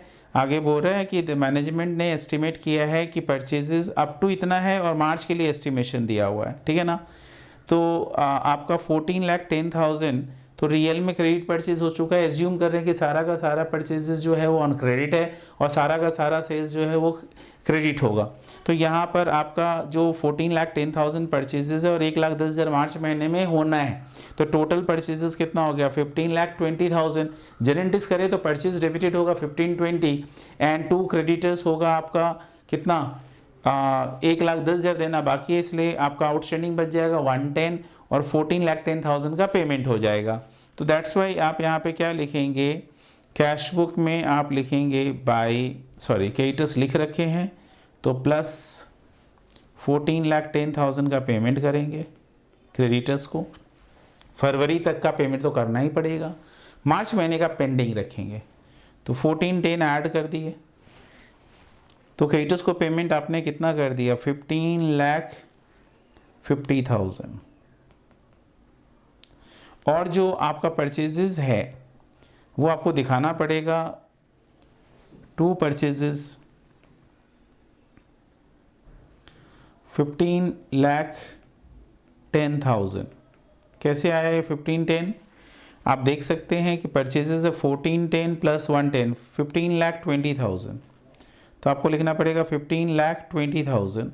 15,20,000 का हमारा परचेजेस हो गया, और अपने को ये पता है कि इसमें से 14,10,000 का पेमेंट हो गया, 1,10,000 अभी भी आउटस्टैंडिंग है, इसीलिए 1,10,000 जो आउटस्टैंडिंग है वो आपको यहाँ पर दिखाना पड़ेगा क्या बोलकर, तो आउटस्टैंडिंग क्रेडिटर, आउटस्टैंडिंग, या आप क्रेडिटर्स केवल लिख सकते हो, ओनली क्रेडिटर लिखो, वो ज़्यादा बेटर है, या Sunday creditors 1,10,000।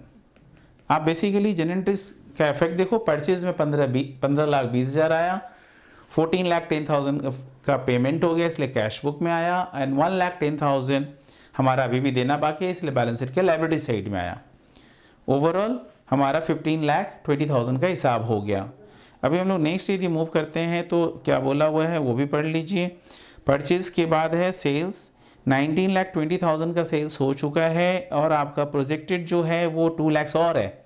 So total sales कितना होने वाला है, वो है 21,20,000, 21,20,000 टोटल सेल्स होने वाला है। 1920 प्लस 2 लाख, 21,20,000 का सेल्स हमारा होने वाला है। तो आप लिखेंगे सेल्स 21,20,000। तो चलिए आप यहाँ पर आ जाएंगे और सेल्स में लिखेंगे बाय सेल्स 21,20,000। बट अपने को अच्छी तरीके से पता है कि इसमें से आउट ऑफ दिस 1920 तो कलेक्ट हो गया ना, बिकॉज फरवरी हम लोग सिर्फ लास्ट महीने वाला पेंडिंग रहेगा। लैग इन पेमेंट और लैग इन रिसीट 1 मंथ का है, तो मार्च महीने का जो बेचेंगे वो अप्रैल में कलेक्शन होगा। तो सिर्फ और सिर्फ ये मेरे 2 लाख अभी तो बिका भी नहीं और अभी कलेक्टेड भी नहीं हुआ, इसलिए 2 लाख हमारा डेटर्स बच जाएगा। तो डेटर्स बनेगा, सेल्स मैंने 21,20,000 दिखा दिया, आउट ऑफ विच मेरा डेटर्स हो गया कितना, तो आप डेटर्स लिखेंगे यहाँ पर सन्डे डेटर्स 2 lakhs और 19,20,000 का कलेक्शन हो गया। तो आप यहाँ पर कैश बुक में जो डेटर्स ओपनिंग वाला है वो तो कलेक्ट हो ही गया, प्लस 19,20,000 और कलेक्ट हो गया। टोटल कलेक्शंस आपका निकल आया 1920 प्लस 1,50,000 हो गया 20,70,000 का कलेक्शन हो गया। ठीक है, ये समझ भी अच्छा है, सीखने को मिल रहा है अलग कुछ। नेक्स्ट है आपका, it was decided to invest 1 lakh in purchase of fix assets, यानी during the year fix assets 1 lakh का परचेजिंग हो रहा है, which are depreciated at 10% on cost. Per annum नहीं लिखा हुआ है, यानी फ्लैट रेट से आपको डेप्रिसिएशन करना है फिक्स एसेट्स के ऊपर। तो 1 लाख रुपए का आप फिक्स एसेट्स खरीद रहे हो तो खरीदने का एंट्री हो गया, फिक्स एसेट्स इंक्रीज हो रहा है डेबिट और कैश बैंक एसेट्स डिक्रीज हो रहा है क्रेडिट। तो आप क्या करोगे, यहाँ पर बैलेंस शीट के अंदर आओगे और यहाँ पे एडिशन लिखोगे। क्या लिखोगे, एडिशन 1 लाख का एडिशन हो गया, total value 5 lakhs, total value 5 lakhs।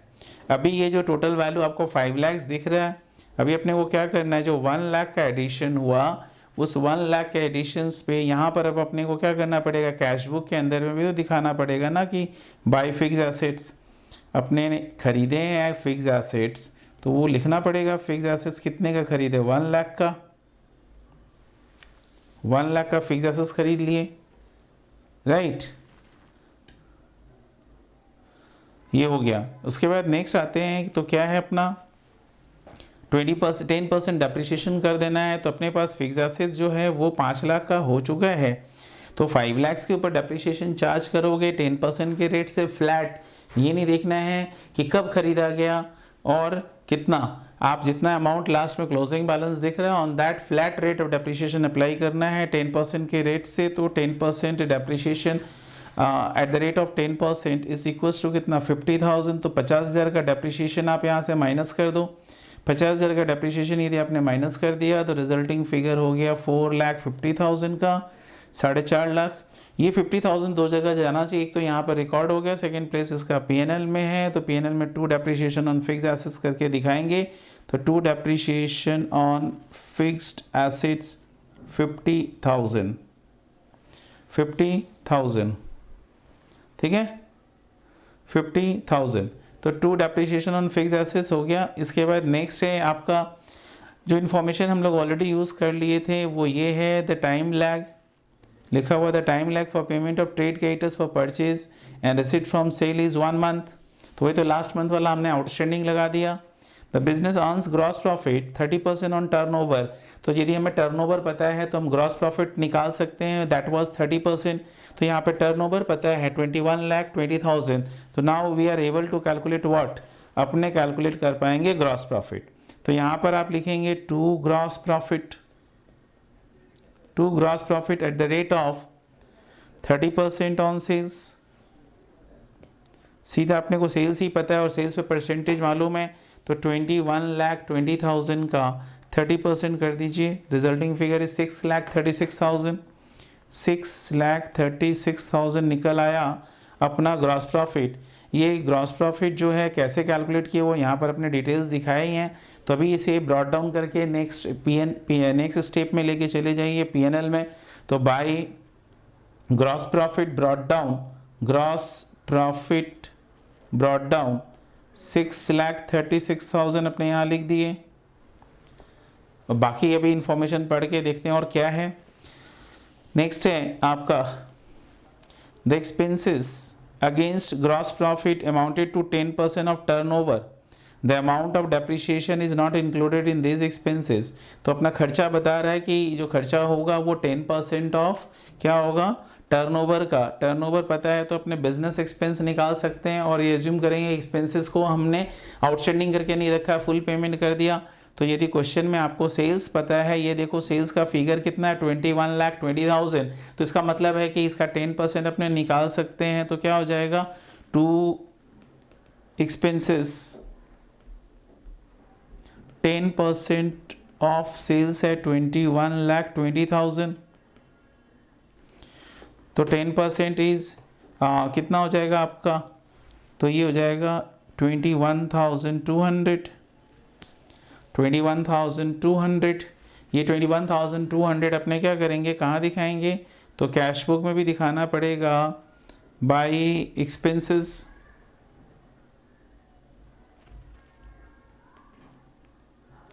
$21,200 bye expenses अपने यहाँ पे भी शो कर दिए कैश बुक में। तो इसका डबल इफेक्ट हो गया। इट इज़ एज्यूम कि कोई भी एक्सपेंसेस मेरा आउटस्टैंडिंग नहीं है, ना बिगनिंग में ना एंड में, अपने फुल पेमेंट कर दिए हैं एक्सपेंसेस के रिगार्डिंग।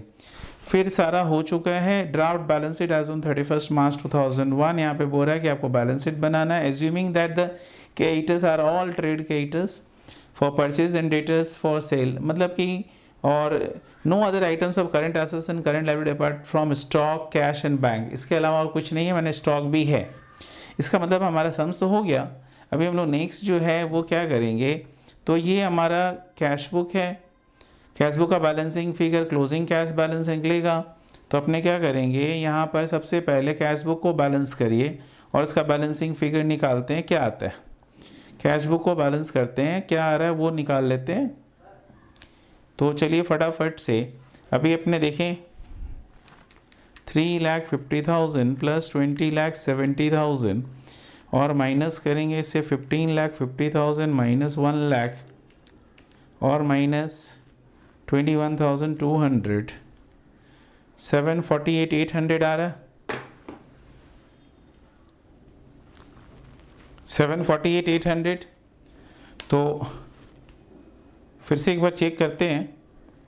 748,800 सेल्स हमारा कितना था 21,20,000, उसका 10% एक्सपेंसेस था। तो 10% ऑफ 21,20,000 2,12,000 होगा। ये होगा 2,12,000, एक जीरो मिस हो गया।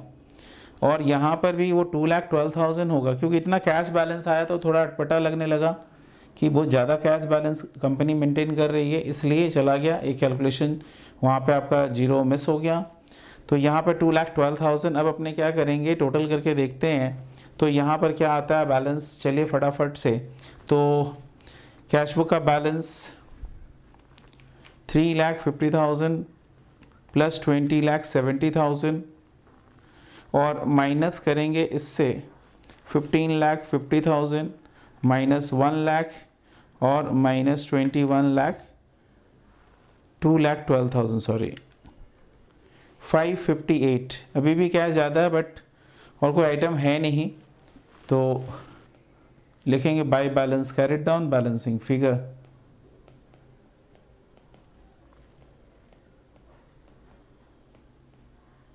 558 कैश बैलेंस हो गया। तो कैश एंड बैंक करके इसे आप कहाँ लिखेंगे, तो बैलेंस शीट में लिख दीजिए cash and bank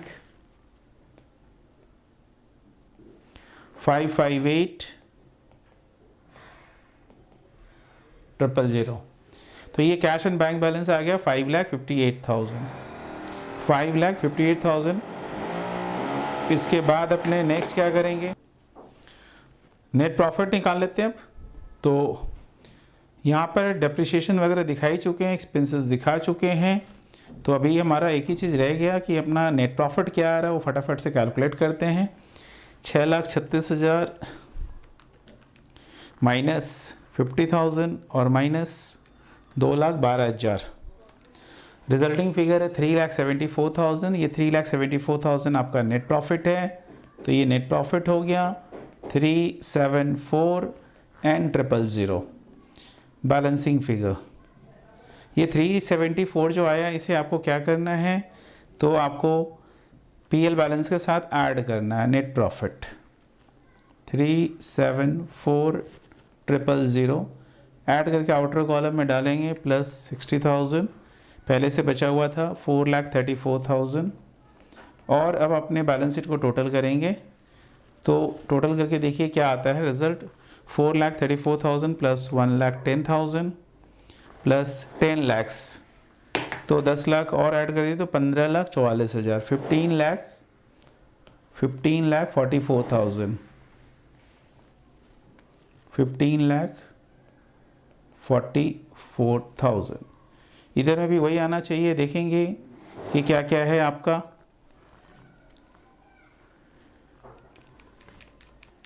4,50,000 plus 2 lakh plus 558, इधर में 12,08,000। इसका मतलब देयर वेयर समथिंग मिसिंग। अभी देखो ट्रेडिंग अकाउंट में अपने ग्रॉस प्रॉफिट तो निकाल लिए बट अभी भी ये मिसिंग है। क्या मिसिंग है इसके अंदर में, एक चीज़ देखो क्या मिसिंग है, बैलेंस शीट टैली नहीं हुआ तो सोचना पड़ा। तो क्लोजिंग स्टॉक वाज मिसिंग। तो ये बैलेंसिंग फिगर निकालेंगे, क्लोजिंग स्टॉक क्या आ रहा है, तो बैलेंसिंग फिगर देखिए क्या आ रहा है इसमें 3,15,20,000 और 6,36,000 माइनस 21,20,000, 3,36,000 का बैलेंसिंग फिगर आ रहा। वही गैप बैलेंस शीट में भी आ रहा है। तो आप बैलेंस शीट में स्टॉक लिखो, आपका स्टॉक 3,36,000। अभी बहुत सही टैली हो गया 15,44,000, 15,44,000। ठीक है, तो ये अपने बोल सकते हैं कि आज जो सम्स किए एग्ज़ाम पर्सपेक्टिव से वो सारे इम्पॉर्टेंट है। जो होमवर्क था वो आपका सारा कंप्लीट हो गया। Thank you.